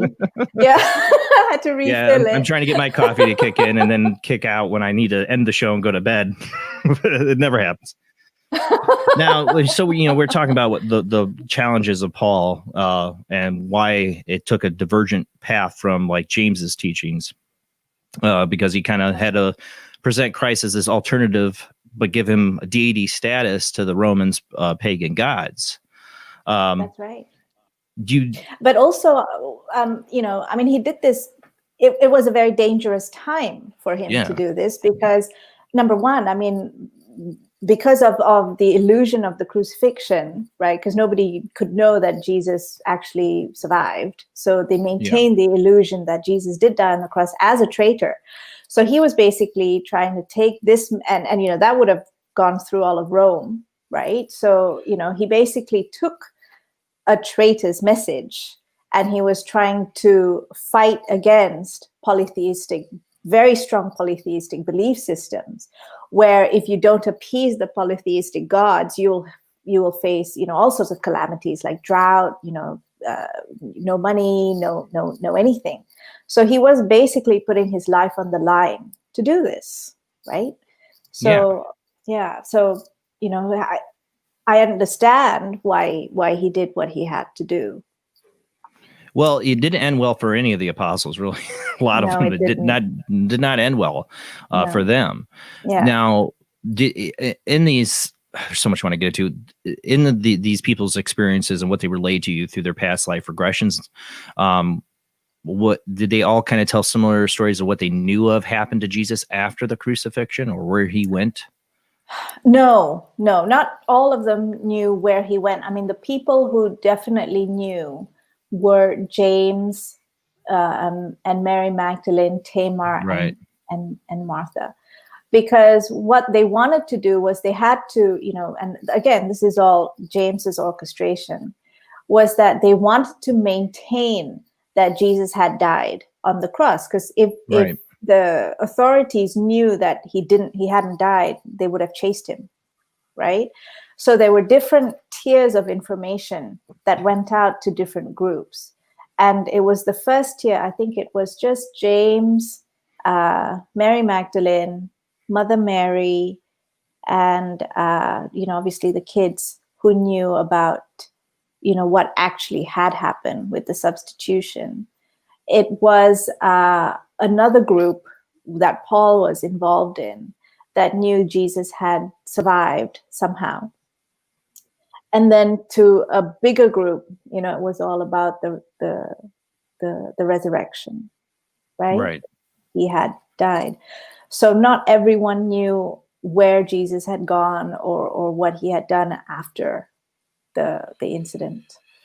Did he go to France? Was there any telling that he went to France with Mary Magdalene? Yeah, according to the accounts, he did go to France initially, but then Mary stayed in France because she had all her children, with him, and they needed a stable base for the kids.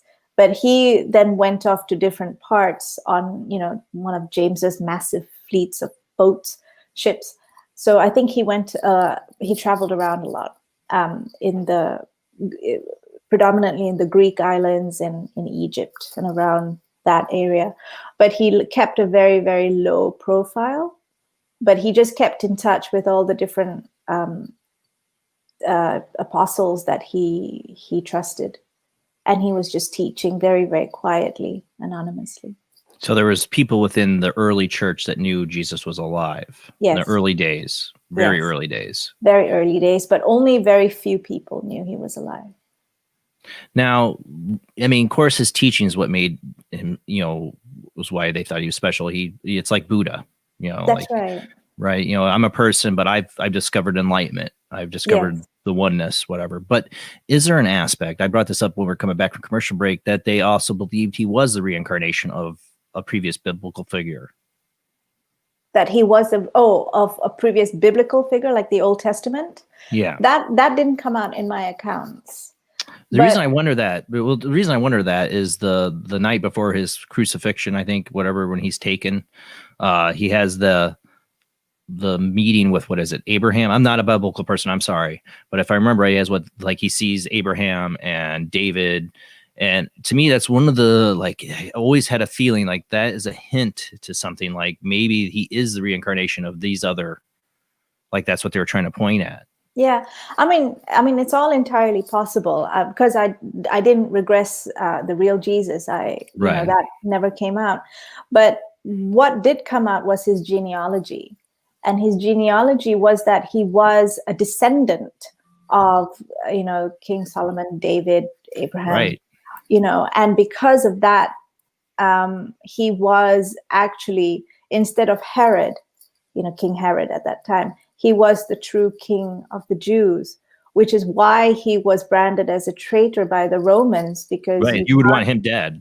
Yeah, precisely. You don't want you feel it in the Bible. They definitely feared a Jewish uprising. That's why they fell in line with the Pharisees and said, "Okay, yeah, we got to kill this guy." Exactly, and the Zealots used him, as a figure to rally the people against the Romans and the Pharisees and King Herod, the Sanhedrin Council, to basically move a new movement through.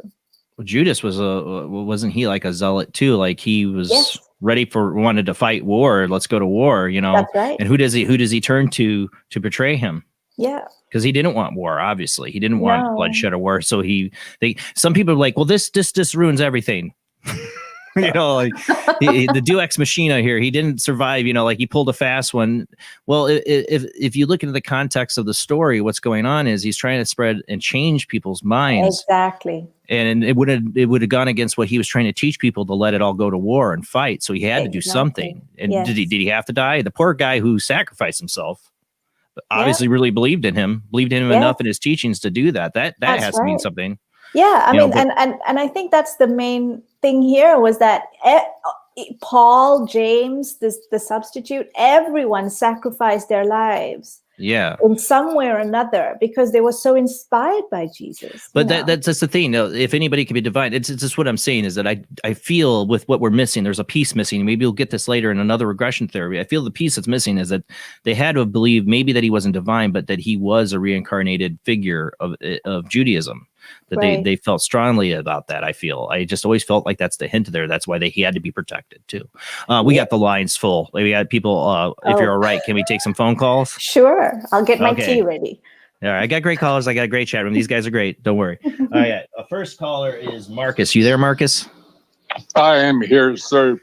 Thank you for taking my call. You've touched on something which has profoundly disturbed me for decades. I'm 72 now, so the closer I get to the end of my life, the more sense of urgency this takes on for me, because I'd like to get it right this time.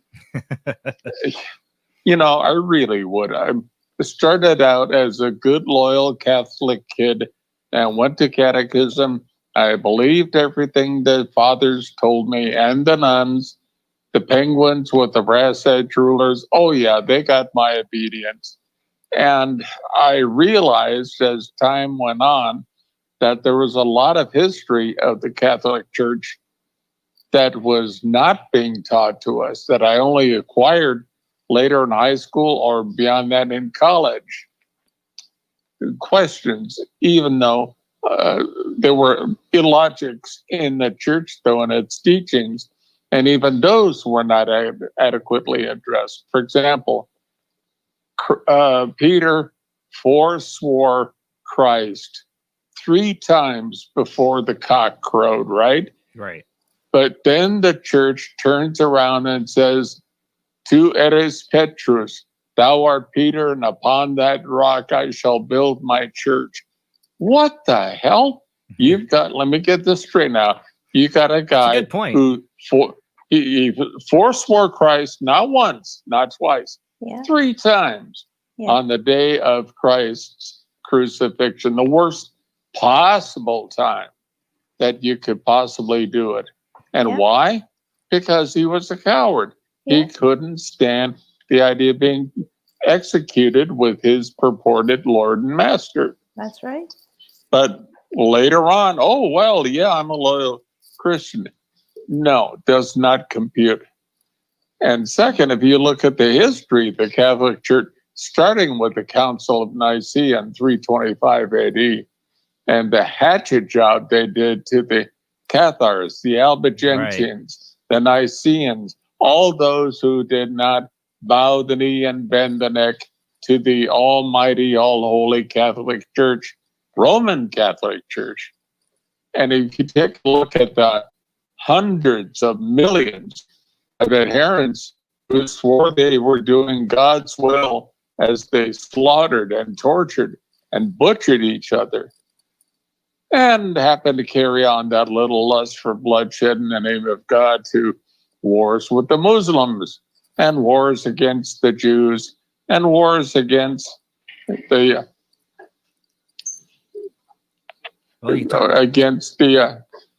non-believers all around the world.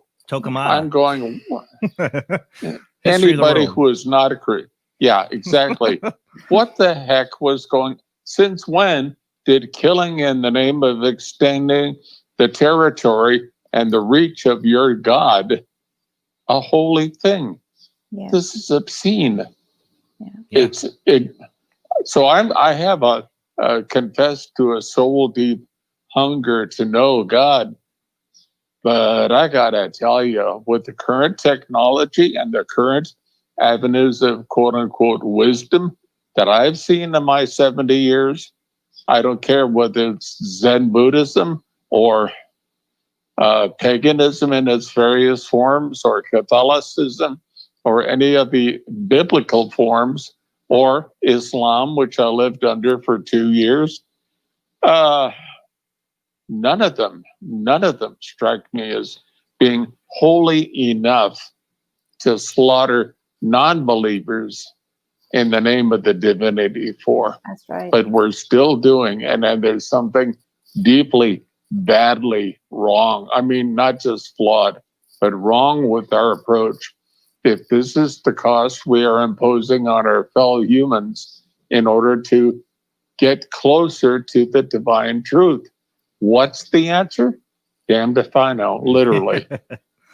One of the things that came out in Divine Consciousness, which I talk about, and also, Magdalene lineage, is that the deepest teachings of Jesus was about love, love, and that's what they talk about. Christ consciousness, Christos, is about love. Yeah.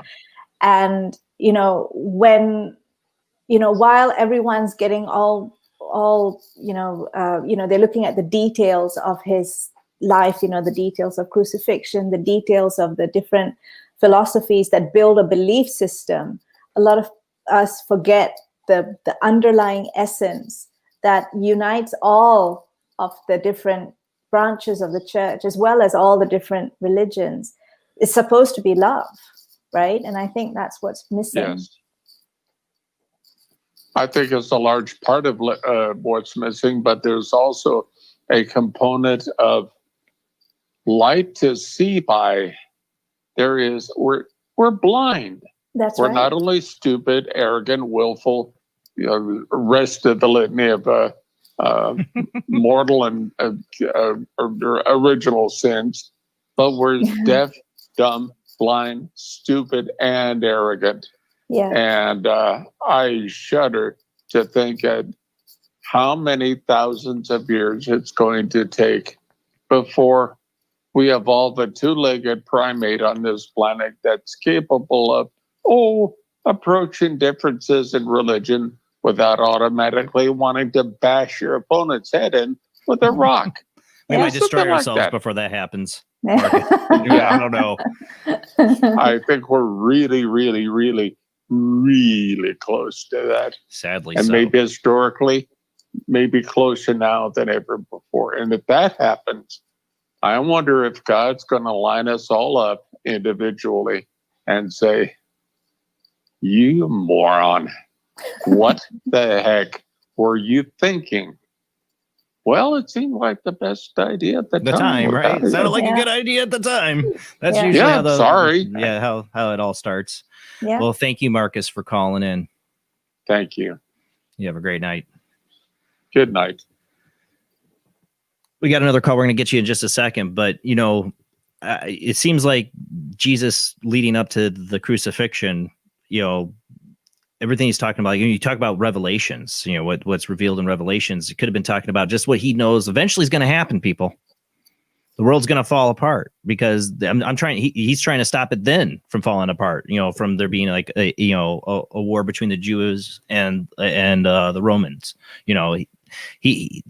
It's just like we're continuing on, like the lie was told for him. And like we're continuing on, like it's like a snowball effect. It's just gone down the hill. We got wars, and I brought up Torquemada, History of the World by Mel Brooks. About the same as Torquemada and the Inquisition. The Inquisition,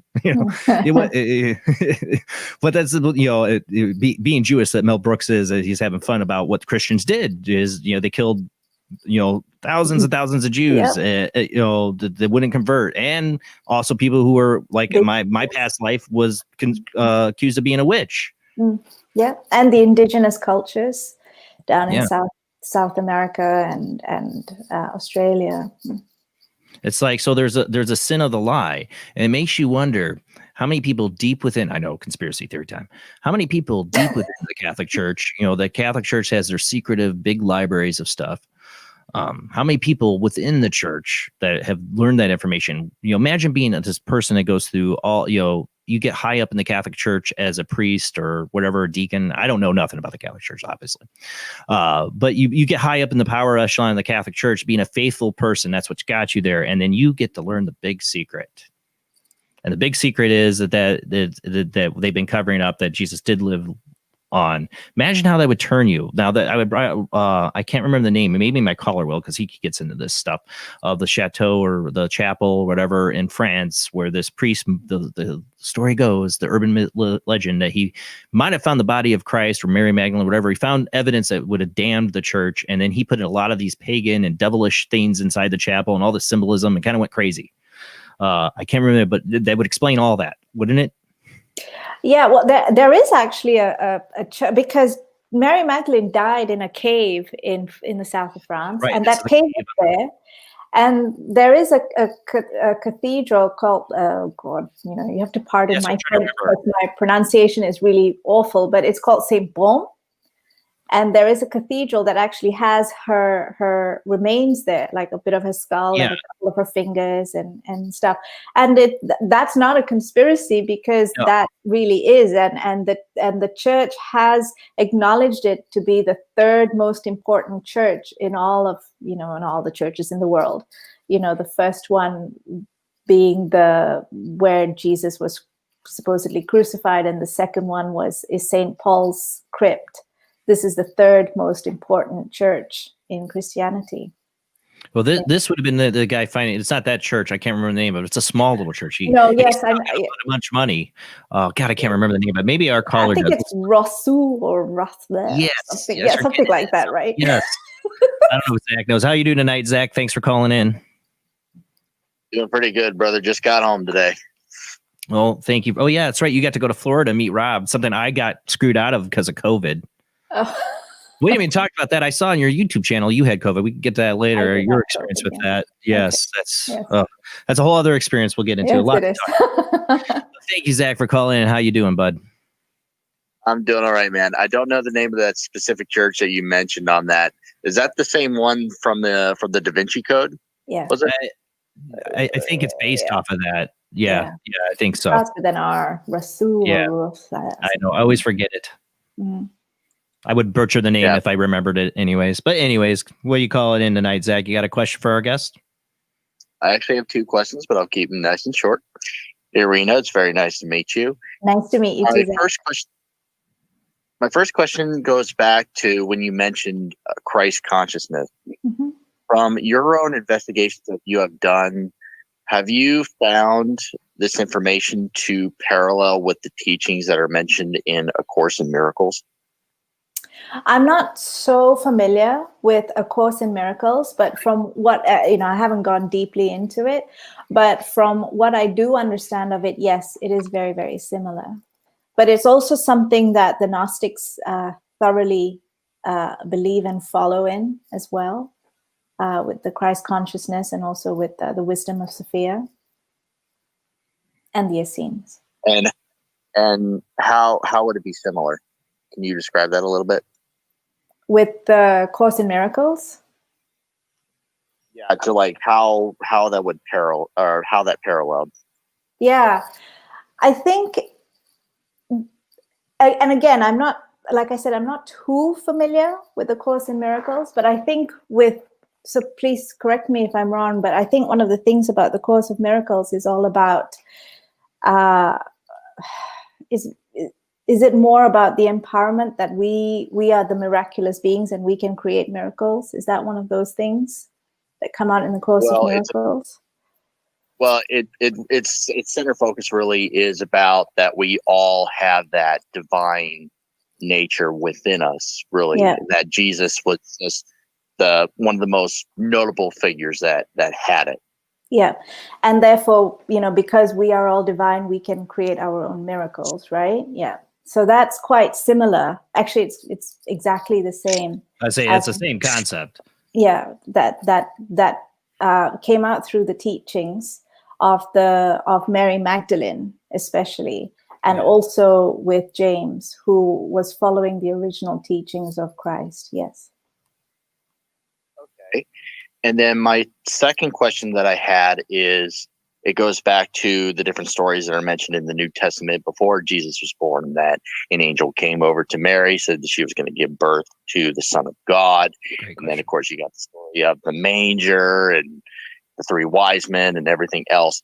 Is that based on the investigations that you have done, or have you found this actually to be made man concepts by the Roman Catholic Church? That's a little bit complicated. So, so the whole concept of angels, when we look at the Essenes, because that's where, you know, the whole concept comes from, is the angels are the messenger of the main priest, right? So from my investigations, angels are not, you know, the way they saw it is that they were not, you know, divine angelic beings, as it were, but higher up priests within the Nazarene community. So Michael was the head priest, was the title given to the head priest. And Gabriel was the title given to the one of his, you know, right? So that part of it was tuned so that, you know, you get this divine angelic being that came down to give Mary, Mother Mary, the message that she was going to have a son. With the manger, that didn't happen in my accounts, you know. So, you know, Jesus was born in a, you know, fairly sort of middle-class family. So that didn't happen in the accounts, but it helped to add to the story of the miracle of his birth, and it added to his divine story, as it were. So that was mostly man-made. If you would like to know more about the information about, you know, how that priest hierarchy and the term angels, Lawrence Gardner, his books is a really good reference material for that. Okay. Well, that's all the questions that I had. Thank you so much, Reena, for answering them. I greatly appreciate it. Pleasure. Nice to speak to you, Zach. Zach, right? That's Zach? Yep. Yeah. That's correct. Yes. Yeah. Well, thank you, Zach. You have a great night. Great questions, man. Hey, you too, everybody. Have a good night. All right, bye. So, yeah, I mean, I've heard that too, you know, that it was, I mean, I think about Paul, if he's trying to translate this to Romans, you know, that don't understand the Essenes or that, you know, he could, like I said, tune it That's to make right. it more powerful than it was, you know, but it That's was right. really, Gabriel was the priesthood messenger that you're going to deliver a child that is going to be the bloodline, because Jesus would be the firstborn, Exactly. the king Yeah. of the Jews. That's right. That's exactly what happened with the Essenes. Yeah.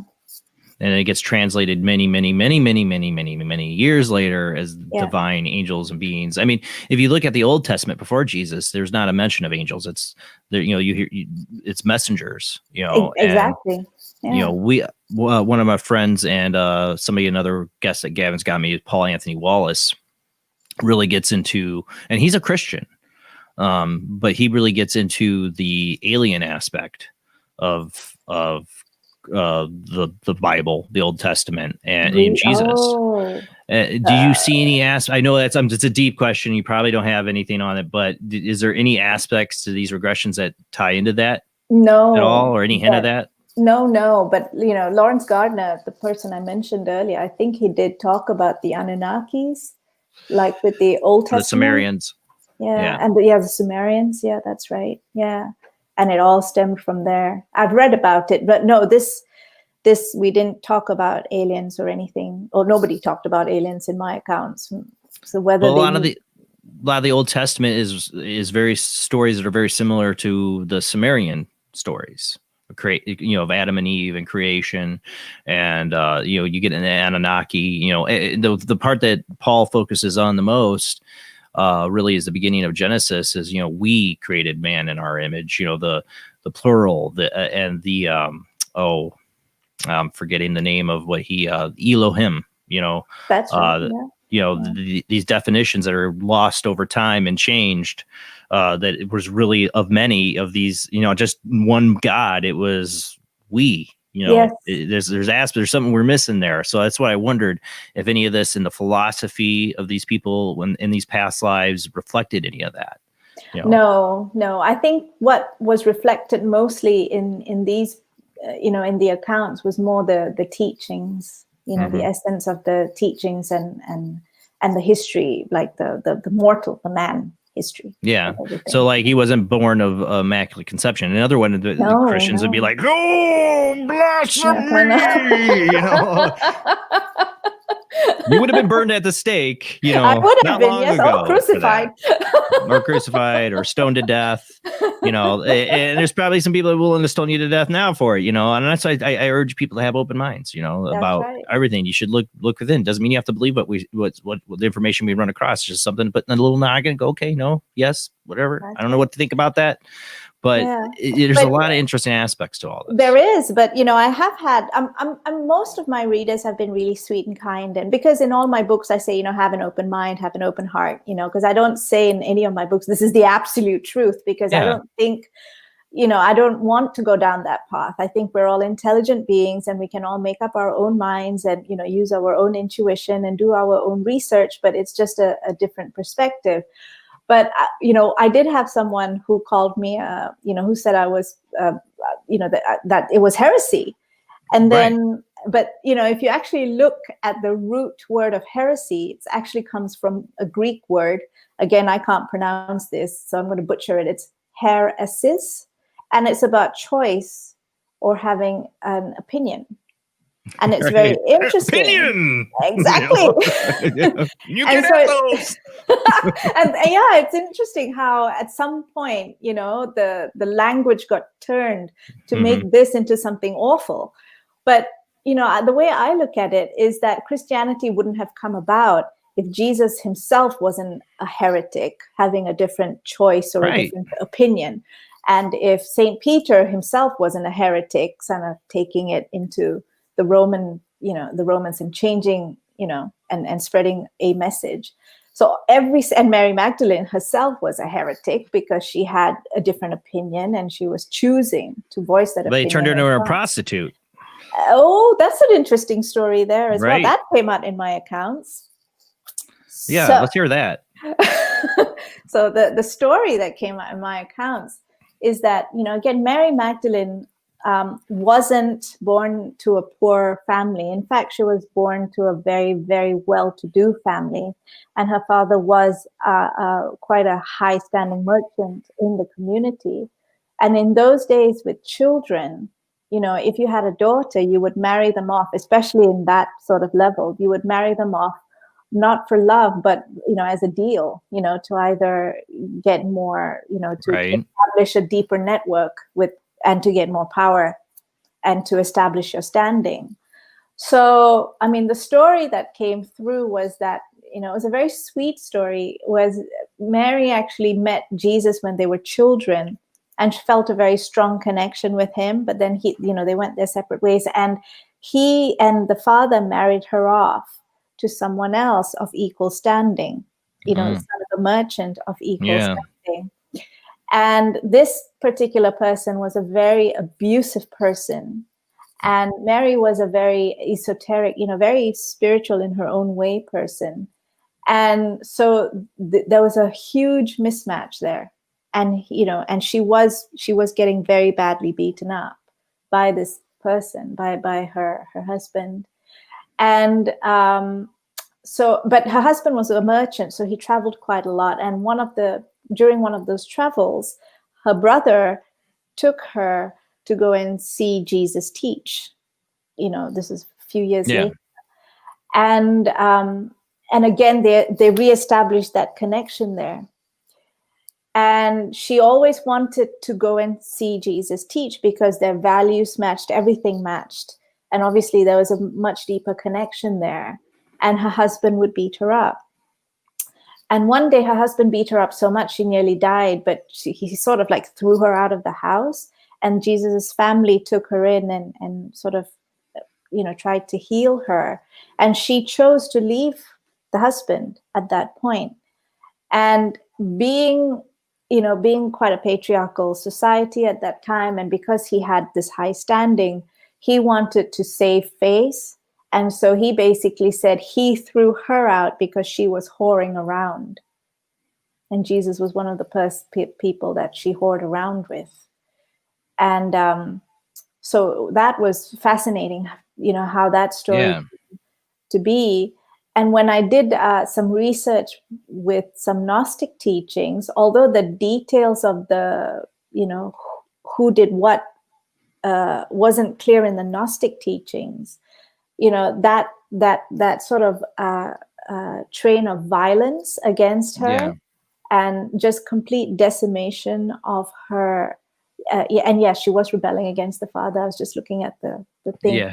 So that complete decimation of her reputation, of her, I mean, she lost everything, she lost her reputation, she lost her social standing, she lost her parents, as it were, because the parents were really angry with her. She didn't lose her siblings because they understood what was happening.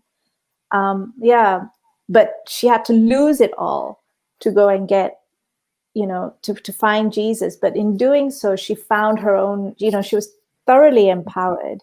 And then she started to teach a different way of femininity to the women in Judea, who, like I said, it was a very patriarchal society. So she was trying to empower women in so many different ways. Like, one of the simple, basic ways was that, the belief in ancient Judea at that time apparently was, when a woman menstruates, it's supposed to be a really dirty time.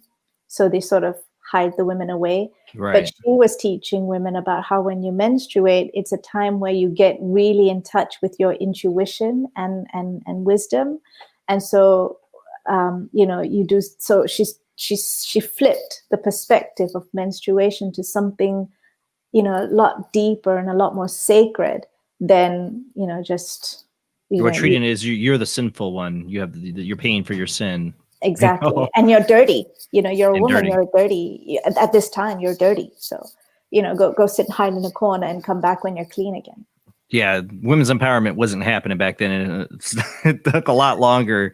But in the Book of Thomas, you see a lot of this. You see a lot of this argument, like a lot of like when she enters the scene, that there's a lot of Thomas kind of points out there's a lot of animosity from the other apostles.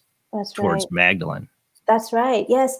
I think Saint Peter was quite, at that time, not Peter, Paul. Yeah, no, Paul and Peter were against, didn't like her very much. Because they grew up in a very ancient Judea and even ancient Rome. They were very patriarchal societies, right?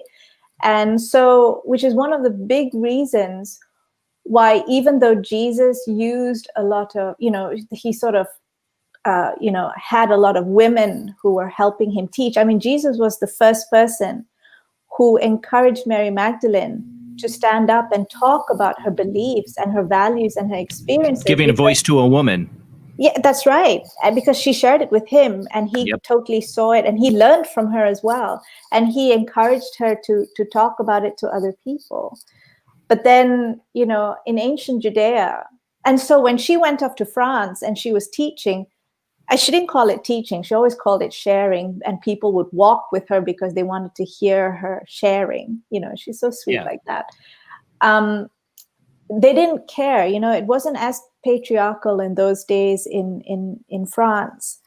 Whereas with Paul, he said he purposefully didn't get any women involved in the teachings in ancient Rome because it was too patriarchal. He had so many battles to fight on so many fronts that if a woman suddenly got up and started to teach, people won't hear it.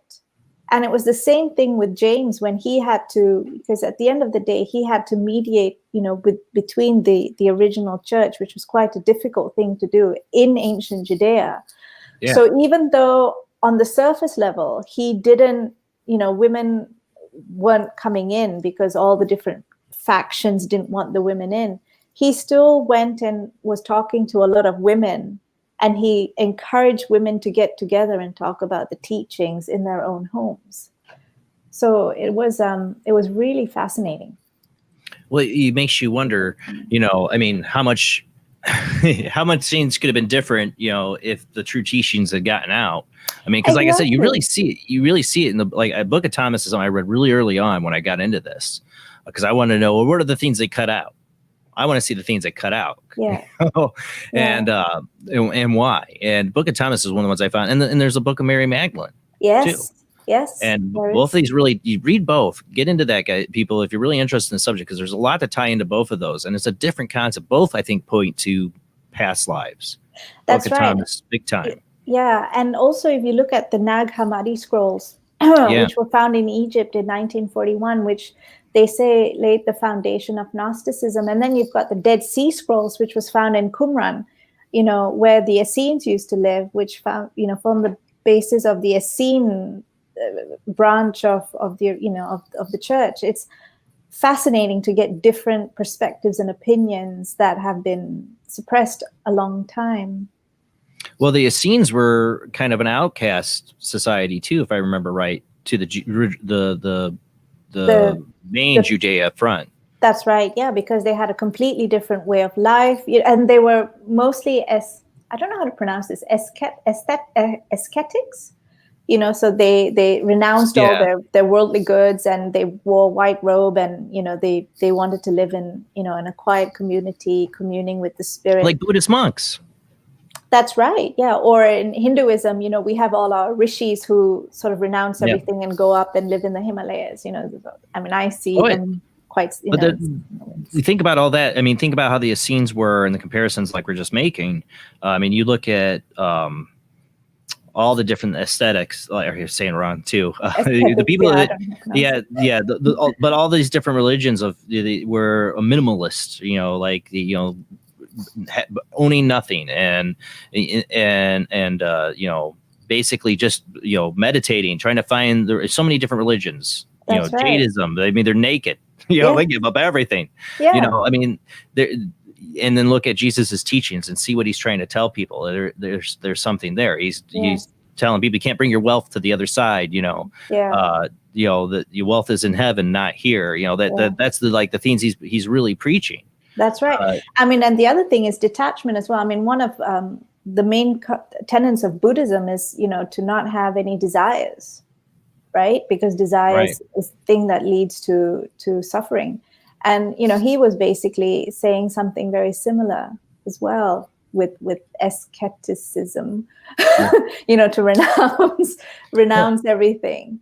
I think when it gets down to when he talks about people sinning in their heart, they might not commit the action of sin. Of course, they turn it to sin later in the church. But I think what he's trying to tell people is like, you might not act on something bad, but you still are dealing with it. You're still struggling with it inside, even though you didn't do the action.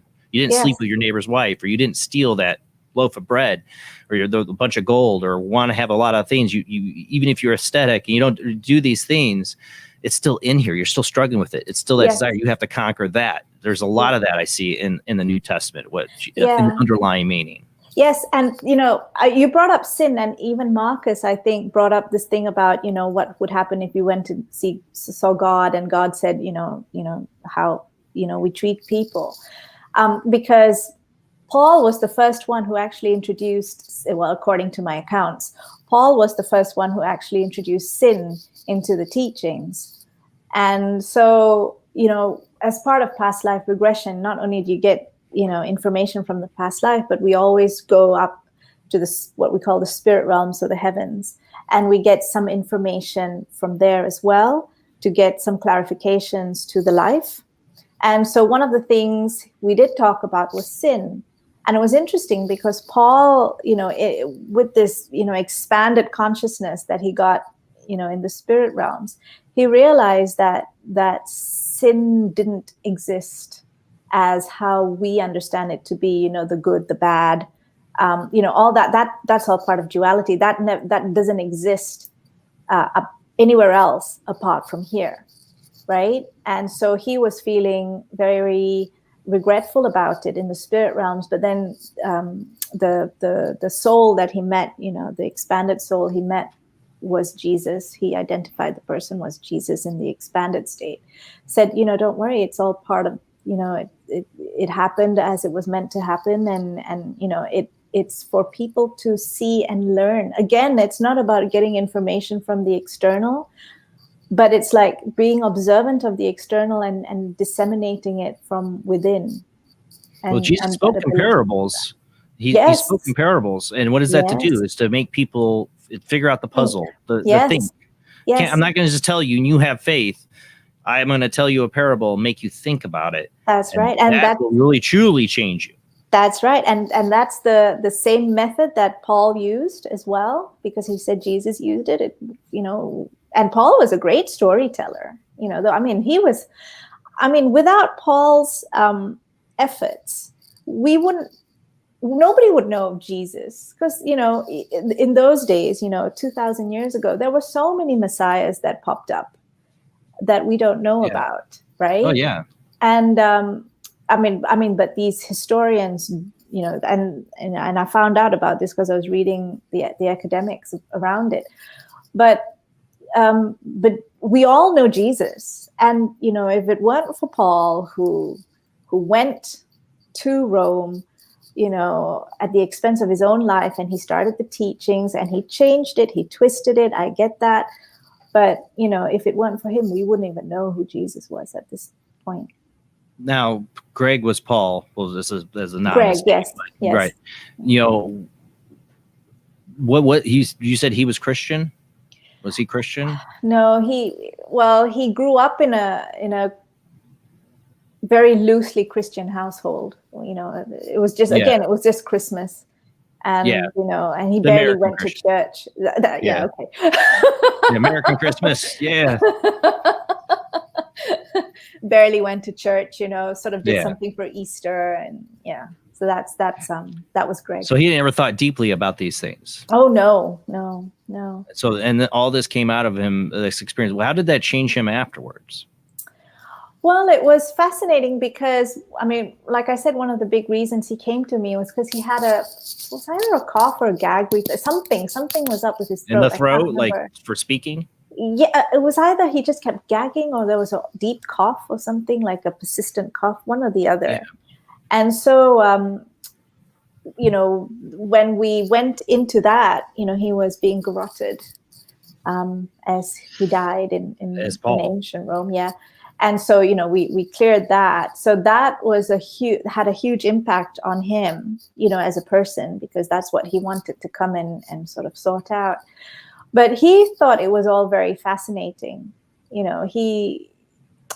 I think it took him a while to really, and see, this is what I like about all these people was that, it took them all a while for it to sink in that they were Paul, or they were Mary Magdalene, or they were James.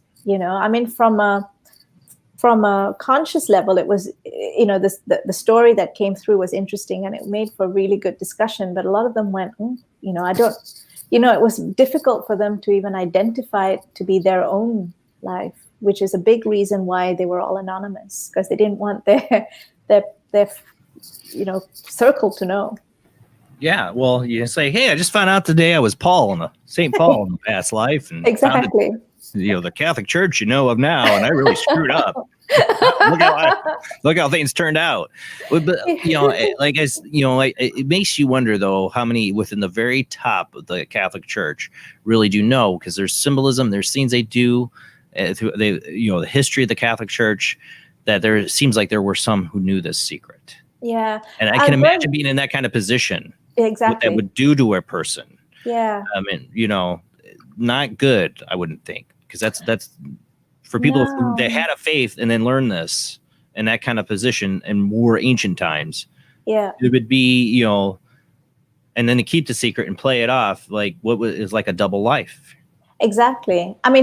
Greg was rather regretful, that he changed the story so much.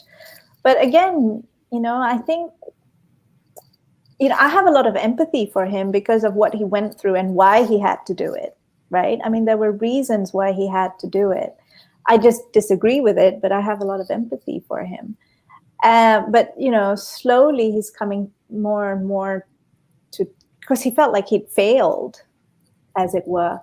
And also, we have to understand that his narrative also evolved, right? Because the Marcionites, anyway, they took the story and they evolved it. And initially, Paul wanted to incorporate the Gentile Christians, which were the Roman Christians, the Gentile Christians, into the Judeo-Christian community. He did. You know, he wanted to work with James and all, but the Judeo-Christians were also hanging on to a lot of their Jewish laws, like circumcision was a big one. You know, no fly. Yeah, exactly. The Gentiles. Hey, didn't want to we do this thing where we cut the scene off our penis. Yeah. It's kind of a requirement to join anybody in. Yeah. Yeah. So the Gentiles said no. Yeah. That'd be a hard pass. Exactly. And a lot of the Judeo-Christians, you know, like the ones who were hanging on a little bit more to the Pharisee way of teachings, they then said, no, you know, we don't want the Gentiles to be part of this. And the Gentiles were saying, hang on, but if this is all about love, you know, why do we have to circumcise? You know, so there was a lot of conflict when they wanted to, sort of integrate. Right. So they didn't. And in the end, I think it was AD 70 when there was this big revolution in ancient Judea, and the Romans really went for anything representing strong Judaic values that didn't go with their way of thinking, you know, because the Judeo-Christian church believed Jesus was the king. So what they did was they completely decimated that church in AD 70. And a lot of the Judeo-Christians then sort of ran off into the Arab world. And when that happened, the Gentile Christians on this side decided that they were going to cut ties totally with the Judeo-Christian world. And they made their religion, you know, they made Gentile Christianity as though it just came from Paul and Peter, because Peter was also helping Paul out with a lot of the teachings in Rome. They kind of had to separate themselves from what the Romans thought was a revolutionary community. That's right. They had to separate themselves from that. Like, oh no, we have no connection to them except for Judaism a little bit. Yes. Exactly. Yeah. A little die, you know. Yeah. You know. So and they yeah, also didn't like the teaching, so yeah, and they wanted it to be their own. Especially, they said the big one, like, yeah, we're not mutilating our penises. Exactly. We have one entry fee. You know, one thing you got to do before you enter. You know, yeah, that's gonna be a hard pass. That was a hard sell. You know, but then what's sad is that everybody there on both sides missed the whole probably point of Jesus's teachings. It had nothing to do with any of that stuff. That's right. That's exactly right. And that was it. I mean, the essence of his teachings is just love, right? Yeah. Everyone sort of sorry. No, as I say, we got to go to commercial break. Oh, okay. So we'll get back. We'll get in more to that. Actually, the last half hour too, I want to get into your work with In Between Lives, because we haven't even gotten to that. I only got a half an hour left, and that's so fascinating. The idea of what happens in between the past lives. Yes, time flies. Yes, all right, I know. guys, we're going to go to commercial break, and then we're going to talk about what happens in between your life. You know, you lived a past life as Paul, or as just some guy shoveling crap and. You know, who knows what your life was, what your past life, but there's a life in between that. We want to get into that because we never talk about that so much. So be right back after this commercial break, and we will have the phone lines open for your questions. All right, guys, we'll be right back.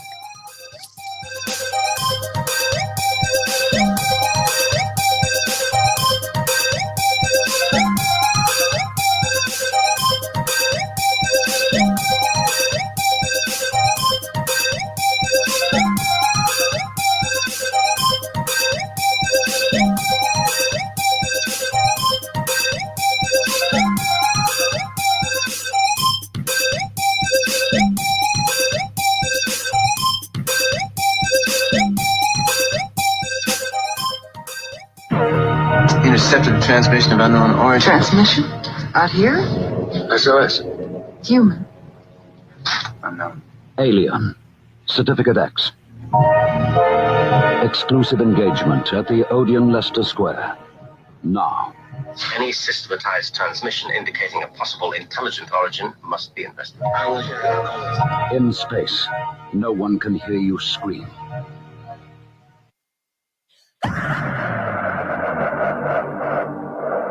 If you are interested in discovering the truth about the paranormal and want to hear from leading researchers in the field, join Justin Brown on his 3 weekly shows named My Paranormal Soapbox, Necromancer Live Show, and the Supernatural Symposium, live on Facebook, YouTube, and InterfaceDiv.net.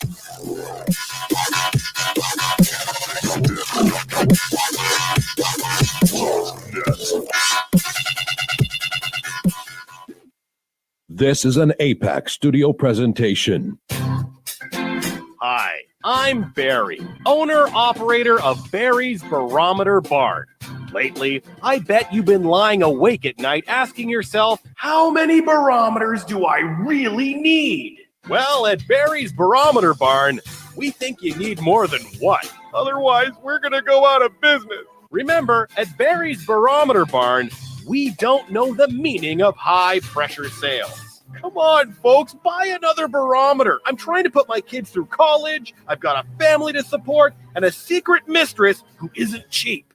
Visit Barry's Barometer Barn, 000 Storm Drive. Come on, folks, buy a barometer. I'm Barry's older brother, Larry, and every time one of you people walk past the store without coming in, Barry beats me.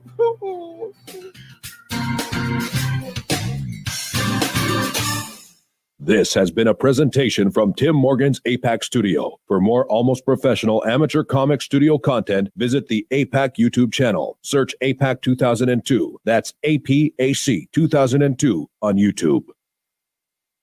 When Alex Gardner is asleep, he has an extraordinary gift. The government wants it, the scientists want it, but to keep it may cost him his life.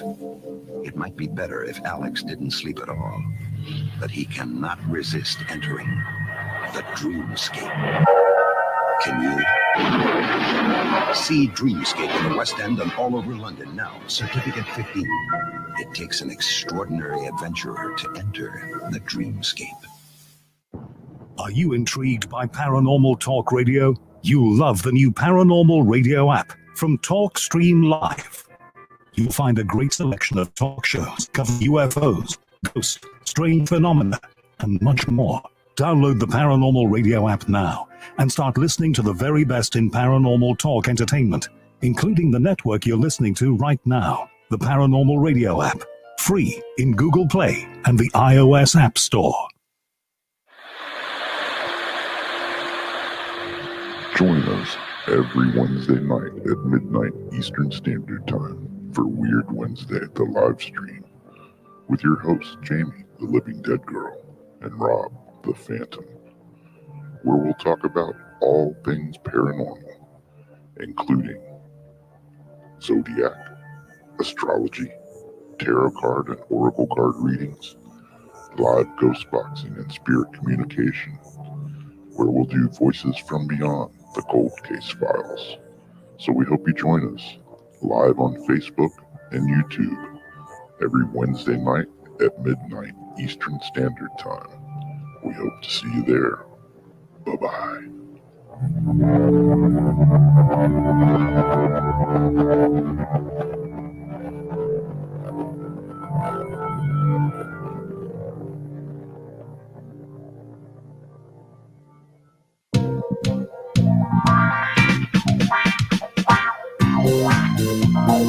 The night is alive. Join us and take a walk on the weird side when you tune in to the Kingdom of Nye, hosted by Heather Wade, the finest in late night talk. Listen live free weeknights starting at 9 p.m. Pacific time at thekingdomofnye.com, talkstreamlive.com, and the Paranormal Radio app.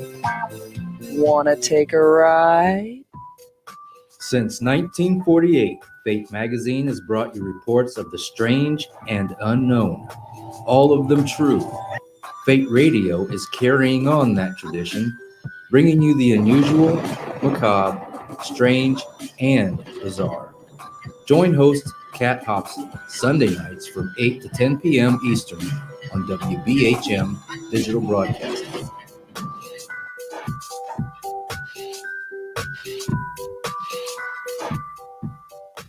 You could accept the fact that this city is headed for a disaster of biblical proportion. What do you mean, biblical? What he means is Old Testament, Mr. Mayor. Real wrath of God type stuff. Exactly. Fire and brimstone coming down from the skies. Rivers and seas boiling. 40 years of darkness, earthquakes, volcanoes. The dead rising from the grave. Human sacrifice, dogs and cats living together. Mass hysteria. 。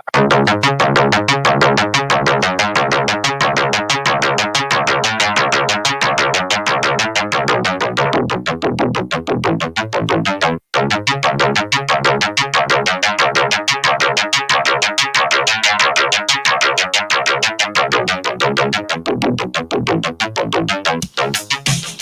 You're listening to Paranormal Soup, bringing you the weird every Sunday night. Call into the show and join the discussion.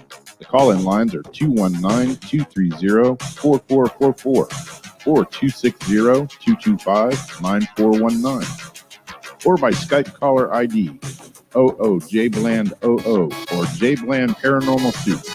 And now to your host, Jason Bland. Tonight, we've been talking with our guest, Reena Kumarasingham, author of Divine Consciousness, Secret Story of James, the Brother of Jesus, St. Paul, and the Early Christian Church. She's also author of The Shrouded Truth, Biblical Revelations through Past Life Journeys, and Magdalene the Magdalene Lineage, Past Life Journeys into the Sacred Feminine Mysteries. I can't talk. I'm getting that late.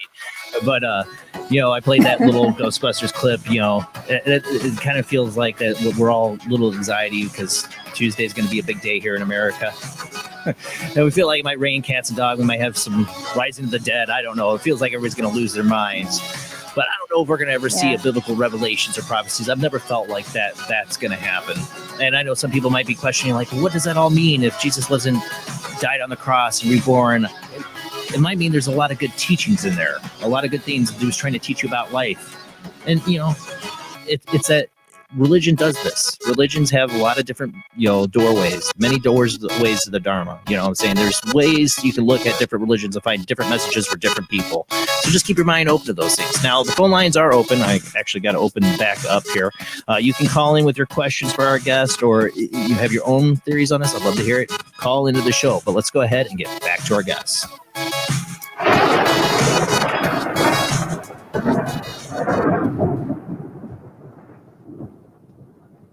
Now, the main thing we wanted to talk about, I wanted to get to before we run out of time tonight, is your work with in-between lives. We talked a lot about past life regression. You take people back into these past lives. What is this in-between lives? What are we exploring here? Sure. Before I answer that, can I, because I was going through the comments just now during the break, and Shelley Blask asked a nice little question about what the Holy Grail is. Oh, yeah, I saw that. That's Whether interesting it's a tin chalice or... Anyway, but my opinion coming from the, the accounts is that the Holy Grail is a vessel, and we are the vessels, and the essence, the divine essence is within us. So I just wanted to address that because I thought it was an interesting question. Oh, Sean Connery just died from one of my favorite Indiana Jones movies. I know, right? Such a choose the legend. right cup. And somebody asked, "Would you think it is a tin cup?" I like, the light is, it might not be a cup at all. It might have been a person. It's within you. But again, Jesus talked in metaphors and parables. Yeah, so, exactly. And that's what I think the Holy Grail is, so that we're, and the divine consciousness is within us. So you're welcome, Shelley. I saw a few more questions, but I forgot. Sorry. So coming back to Life Between Lives, the Between Lives session. So this was basically something that a gentleman called Dr. Michael Newton found this process, because he was a clinical psychologist, and he regressed someone. He wanted to regress someone somewhere, and he gave a miscommand. Right, he made a mistake with his command, and suddenly, this person was in a completely different world. And then what he did was he thought that was an interesting world, and then he did a lot of research around it. I think for about 10 years. I think he got quite a lot of people before he put out his first book, Journey of the Souls. And basically what the process is about is that, we've got our current life, and then we've got past lives. And in between all our incarnated lives, we go to a place in between where we basically figure out why we want to be incarnated in a life. So in this particular place, we find things out like our soul purpose. We find things out like our life purpose. You can even find out your soul purpose, which is, the reason for being created, as it were. Right. We can find out things like your soul contracts, your soul groups. So, if you have what we believe is that if you have a significant person in your life that has impacted your life greatly, there is a contract for that. And that particular contract feeds into your life purpose. So everything that you've gone through in your life that is a turning point in your life or has had a huge impact in your life, there's been a reason for it. And there was a plan for it. And a lot of the times this plan is because you want to, we want to evolve as souls. We want to learn different things as souls. Some people also find out their soul mission, because if they have a soul job, as it were, how that sort of ties into their existence and how it ties into their current life, and also maybe some threads of their past lives. So, it's also a place where a lot of people meet their spirit guides.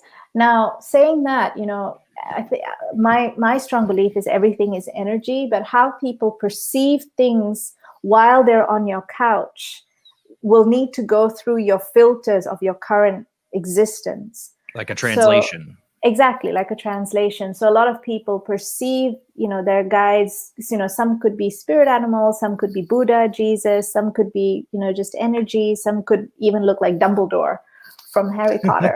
So, so, I mean, again, no judgment, but it's all about getting really profound information or wisdom that shifts your perspective of what you're going through right now. You said you said you've never seen the movie Defending Your Life? No, I haven't. You need to see it. Defending Your Life. You got to see it, because this would be some a writer, whoever wrote the screenplay's take on what happens in between lives, because they believe in reincarnation. Because I told you they go to this thing, they see their past lives. That's just a small part of it. They don't get into reincarnation too much in the movie, except for that part. But they get into the whole life review. It's all about this guy who went through life being afraid of everything, like, and how fear controlled his life, and and he's got a lawyer. He's got a lawyer that has to defend him, who's this like higher being. He's like, humans only think with like 9% of a brain. I think with like 80% of your brain. It's a fun. You gotta see the movie. I'm probably not doing it justice by description, but it makes me think when you talk about In Between Lives, I think of this movie. It's a comedy. It's called Defending Your Life. Defending Your Life. Okay. You go see that and let me know what you think. I will. Yeah, because it's you're gonna laugh. It's a funny movie. Okay.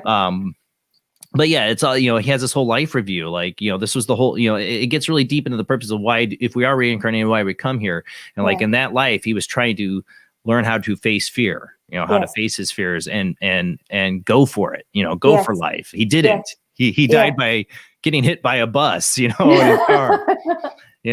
But it is an interesting aspect. So for these people that are describing this in between life, is it a physical world? What they portray? And I know you're saying it's kind of like they're translating, like they have Dumbledore as a spirit guide, but I mean, to them, is it a physical world that they're in? This what would be an afterlife? No, I think it's mostly an energetic thing. It's it's mostly energetic, but different people will have different experiences. So this is where we're going to go into something a little bit more complicated, because when Michael Newton did his research, I mean, that was like 40 years ago, right? And what he found was a lot more like he basically regressed a lot of souls of one resonance. And when I talk about vibration of souls, I'm not talking about the genealogy, like the physical attributes. I'm talking about soul resonance. Right now, what we're finding, because we're going through quite an intense time of change and shift, is that we're finding that there are different souls resonance coming in to basically complete a mission to help with that shift and change. And a lot of these soul resonances can be, quite interdimensional as well. So they can come This is like the Star Children kind of. That's right. Yeah. Thought process. Yeah, that's right. So, when they go back to find out their mission, and when they go back to their place of origin, it is a very different place to how like a human resonance soul could go back to, or with the elementals as well. It is very, very a different place. So with all these different soul resonances coming in to help, with this very intense period, a lot of what they're talking about is very, very energetic, but again, filtered through their human perception. Right? Translation. Well, it's one of the things, we didn't even get into, besides between lives, I'm sure, I think I know what the answer would probably be to this, but have you had people who had lives on alien planets? They were aliens, born here. Yes, they were. Because I've always felt I was an alien. I'm waiting to find out that's one of my past lives. That's so it's not just a past life, but it's their soul resonance, So what I talk about is different vibration of soul. So Earth has got a particular vibration, and a lot of souls that incarnate have a similar vibration to the Earth. So Earth resonant souls feel quite comfortable being on the Earth, but they go through their life purpose and with emotions and everything else, so they feel a bit of discomfort there, but they feel very comfortable on Earth. But then now we're finding different vibrations coming in. Some can come from a different star system, like interplanetary systems. Some come from the elementals are those that come from the same Earth plane, but a different dimension of the Earth plane. So they carry a different resonance as well. So, they go back to, like you said, their home is their different planets. Different perceive. One of the things I wonder, I'm a big, I love the idea of parallel universes and multiple dimensions, parallel timelines, I mean, people could have lived in a past life that wasn't even in this timeline. Exactly. Yeah. Yes. Yeah. You get a whole other complicated fact out of that, Right. Those are a little bit more challenging to navigate, but and we have had people with past lives who've gone back to different planets, because at the end of the day, as souls, the places where we land on, that's the term we use, is our landing pad, can differ depending on what our life purpose is and what our soul mission is. Well, so sorry, yeah, no, go ahead. So, for example, I had this one client who came to me to find out, for life between lives. When we, did everything, one of her roles, her soul mission is to build other planets, like other, homes. Wow. And so she, one of the reasons she came to Earth multiple times before was because she wanted to learn the geology of the planet, so of our planet, of the Earth planet. So when she died in the last past life, she died being a miner under, when 6:30 in the morning. What is that word? All right. When the caves collapsed on her, when the Earth collapsed on her, right? But, that was fine. I mean, obviously, as a person, that was a difficult death. But from a soul perspective, she learned a lot about the geology for her to then take that information. Rough way to learn about it. I don't know why we choose such difficult lives. Well, that's the thing. When you get into this, and we've talked about this a lot lately on the show, is the idea of, are things predestined? Then do we have any free will? That's where people they get skeptical. Well, that means we have no free will. We have no choice. I always mention Yoda's comment: the future's always in motion. Is it that we have a number of different roads, and there could be multiple possibilities how it's going to turn out? Yes, there is, because that's where free will comes in, isn't there? So right. even though you've had free will when you've made the plan, because very few people get shoved into things, very few people get forced into things. A lot of people can still change their minds and do something different. So, we've had a lot of people who, when we've regressed back to their last past lives, they've committed suicide. Right. And, on Earth, suicide is like one of the worst things you could possibly do. But when, in that plane, what we find out is they couldn't handle it. They couldn't hack the plan. They couldn't handle the plan. They'd taken on too much. And so they just wanted a reset or a restart. So it's quite interesting when they meet their wise beings or angels or spirit guides or, whoever they meet, it's always it didn't work out again. All right, let's let's go back and back to the drawing recount this. board. Yeah. And then see if we can manage you learning this or fulfilling your life purpose with, through a different configuration. Well, I was trying to explain past lives to my son, and he had seen Total Recall. So I used that as an example. I'm like, I don't know if you've ever seen the Arnold Schwarzenegger Total Recall. Yeah. But in that, his character has is given a wholly different life, and he's living it. And then he finds out that, no, you're this other person. They erased your memories. And not to spoil it for you, but this came out in the 90s. You haven't watched it by now. Sorry. He finds out at the end he was a bad guy the whole time, who had raised his brain to infiltrate this group. But then he turns against the plan. He turns against himself, the original himself. He turns against himself and saves the people that he was trying to screw over. And like that, that's his free will. Even though all of his memories were taken for him, he was done this plan. He still fought against his own self, his own original intent. Yeah, that's exactly right. Yeah. And I think we can do it every day. I mean, I find I get clients here who change their plans and who decide to, decide to use their free will to change their plans, and it's okay.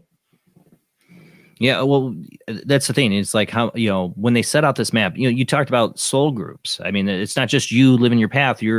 It's a play. There's actors. Everybody's got to play their part. So is that what a soul group is? Is like, okay, I'm going to play this part, and I'll do this. Is that what it's like? That's exactly right.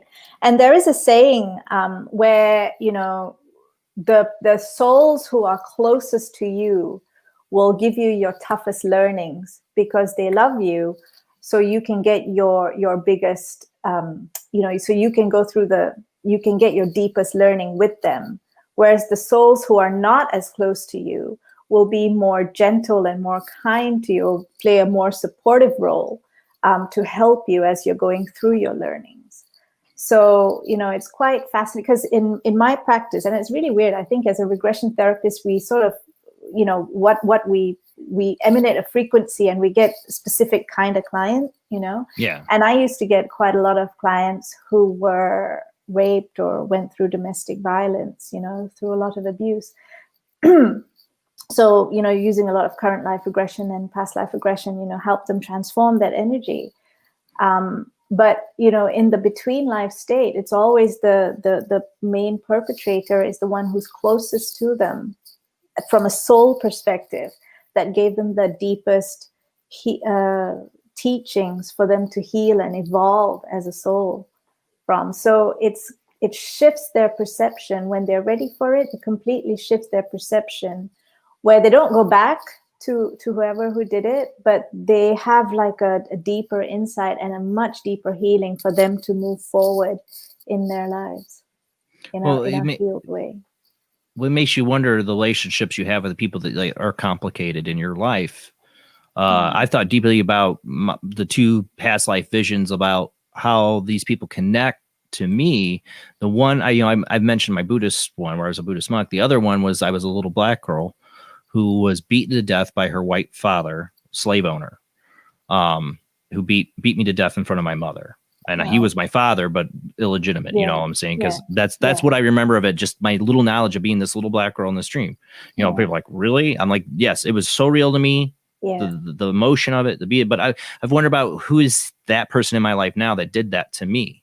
You know, and if I look deeply, and I had another medium psychic kind of tell me this, I said, that really does resonate, that person's your father now who left. My father left when I was 2. And I mean, like to me as a father now with my children, I could never imagine walking away from my children and never seeing them again. Yeah. And it's hard understanding why my biological father did that. And then this medium brought up that person is the person that did that to you. Yeah. Well, that would explain it. Every time he looked at me, there's some inner subconscious thing reminding him of his guilt of it. And he ran away from it.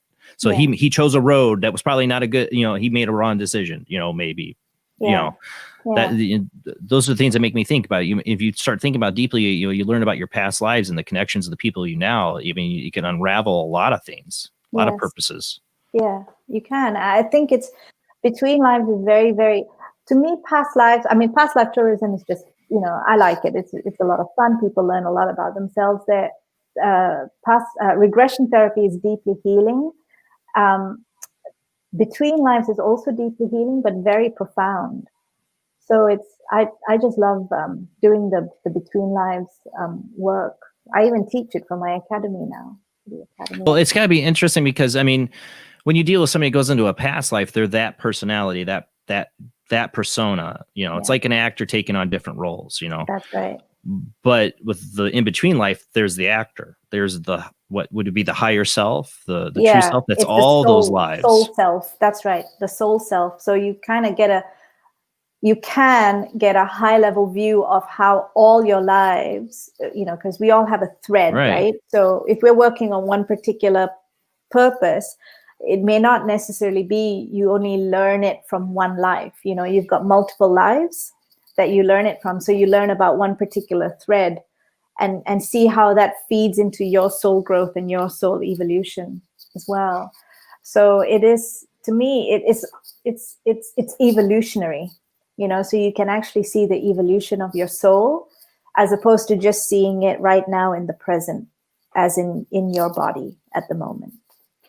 I think humans, in a way, reflect. I believe in the idea of fragmentation. Like everything is a reflection of the smaller part, and the bigger part is a reflection of it. That you can break, like a hologram. Yes. I was getting deep thoughts by Jason, but I think we reflect the idea of reincarnation in our lives when we read a book, watch a movie, play a video game. We like to enter into fantasy worlds and become somebody else for a little while to escape this life. I'm a big addict of getting into fiction books, and really my imagination, I become the characters, you become part of the emotion of the book.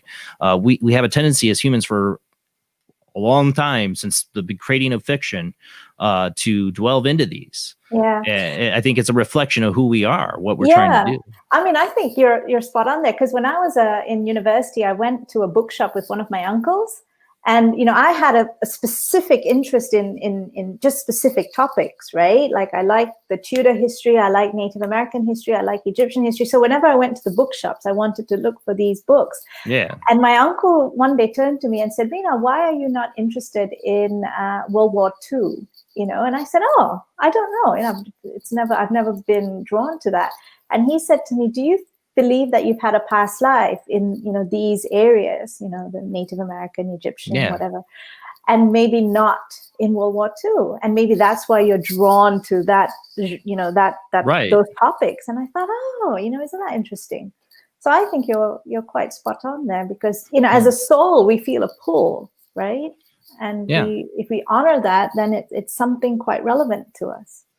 I can't imagine the other side, or that in-between world. My imagination of it, my comparison is like, if you have anybody who is a fan of reading the books and really getting immersed in a book, is that feeling when you finish it.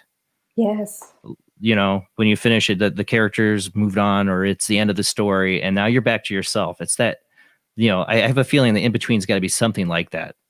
Yeah, it is, where you're reflecting on it. Exactly right. Yeah, where you're reflecting on it and you're seeing how the patterns work. Yeah, that's exactly right.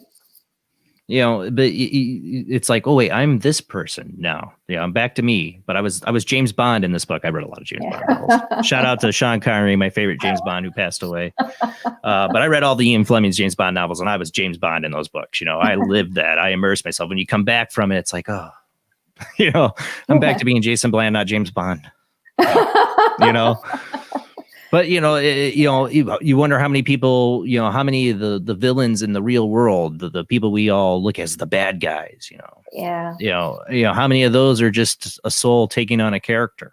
Yeah, I mean, they had to have the purpose, There is a channel called Tony Ann Winninger, and she wrote a book with I think his name is Peter Watkins, anyway. And she's leaders of the past. So she channels these leaders of the past and writes books. Anyway, one of the people she channeled was Hitler. And she asked, so basically she was investigating whether Hitler was a soul whose plan had gone horribly wrong. Right. That's a good question. Or whether Hitler was a plan that was a highly evolved soul that was basically pushing forward a plan to get us to all evolve through, World War II. So, I mean, the findings there are quite interesting. I don't know if you want me to tell you, but yeah. Yeah, no, I want to know. You like, what did she find? Tell me now. What's in the box? And again, I mean, it's not, absolute. I mean, we all have to decide what the truth is for us.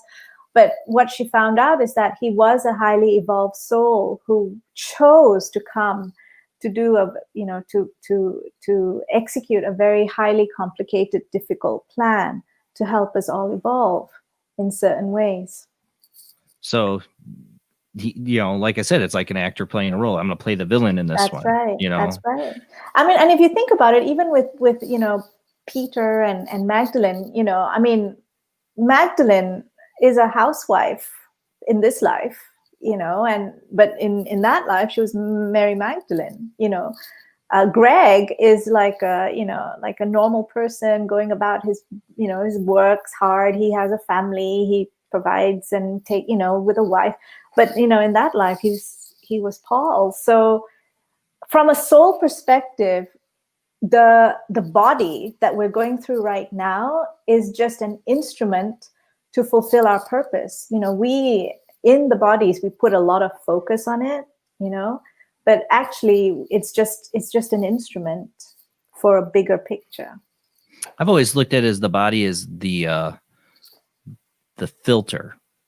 Like without the body, if you think of your dream states, how emotional your dreams can be sometimes, your thoughts lead you to another. Like you're like, oh, you're having an experience in a dream and your thoughts go to one thing and that thing's bad. Then you're suddenly in that bad. Like you suddenly jump to that. Like without the body, we're our dreams. Like I love the movie, What Dreams May Come. If you've ever seen that. I've seen that. Yes. Yeah. See, that to me, that's a beautiful expression of what the afterlife could be, or that in-between world is that, without our body, now everything's open. So if we think bad's going to appear. We paint the canvas on the other side. The body is the filter to stop us from doing that so much, to learn. So when we get there, we can paint a clearer canvas, maybe. Yes. Yeah. Yeah. That's exactly right.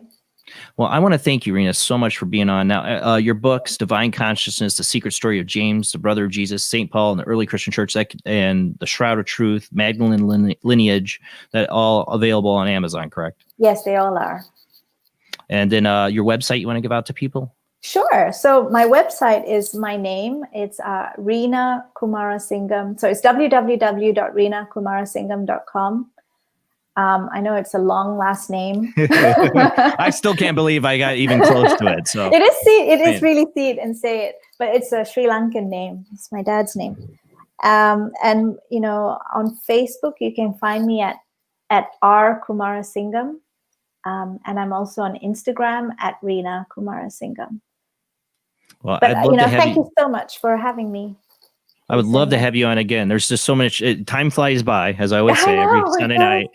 And there's so many topics I can think of right now. We didn't even get into the fact that, that you went through the COVID experience, which would have been, I would like to, I've talked to several people that have had COVID. Love to hear your experience. I wanted to ask you about that. We ran out of time. There's so many deep topics to get into, and I'd love to have you on again to talk about it. Oh, I'd love to be on again at 4:30 in the morning. That would be great.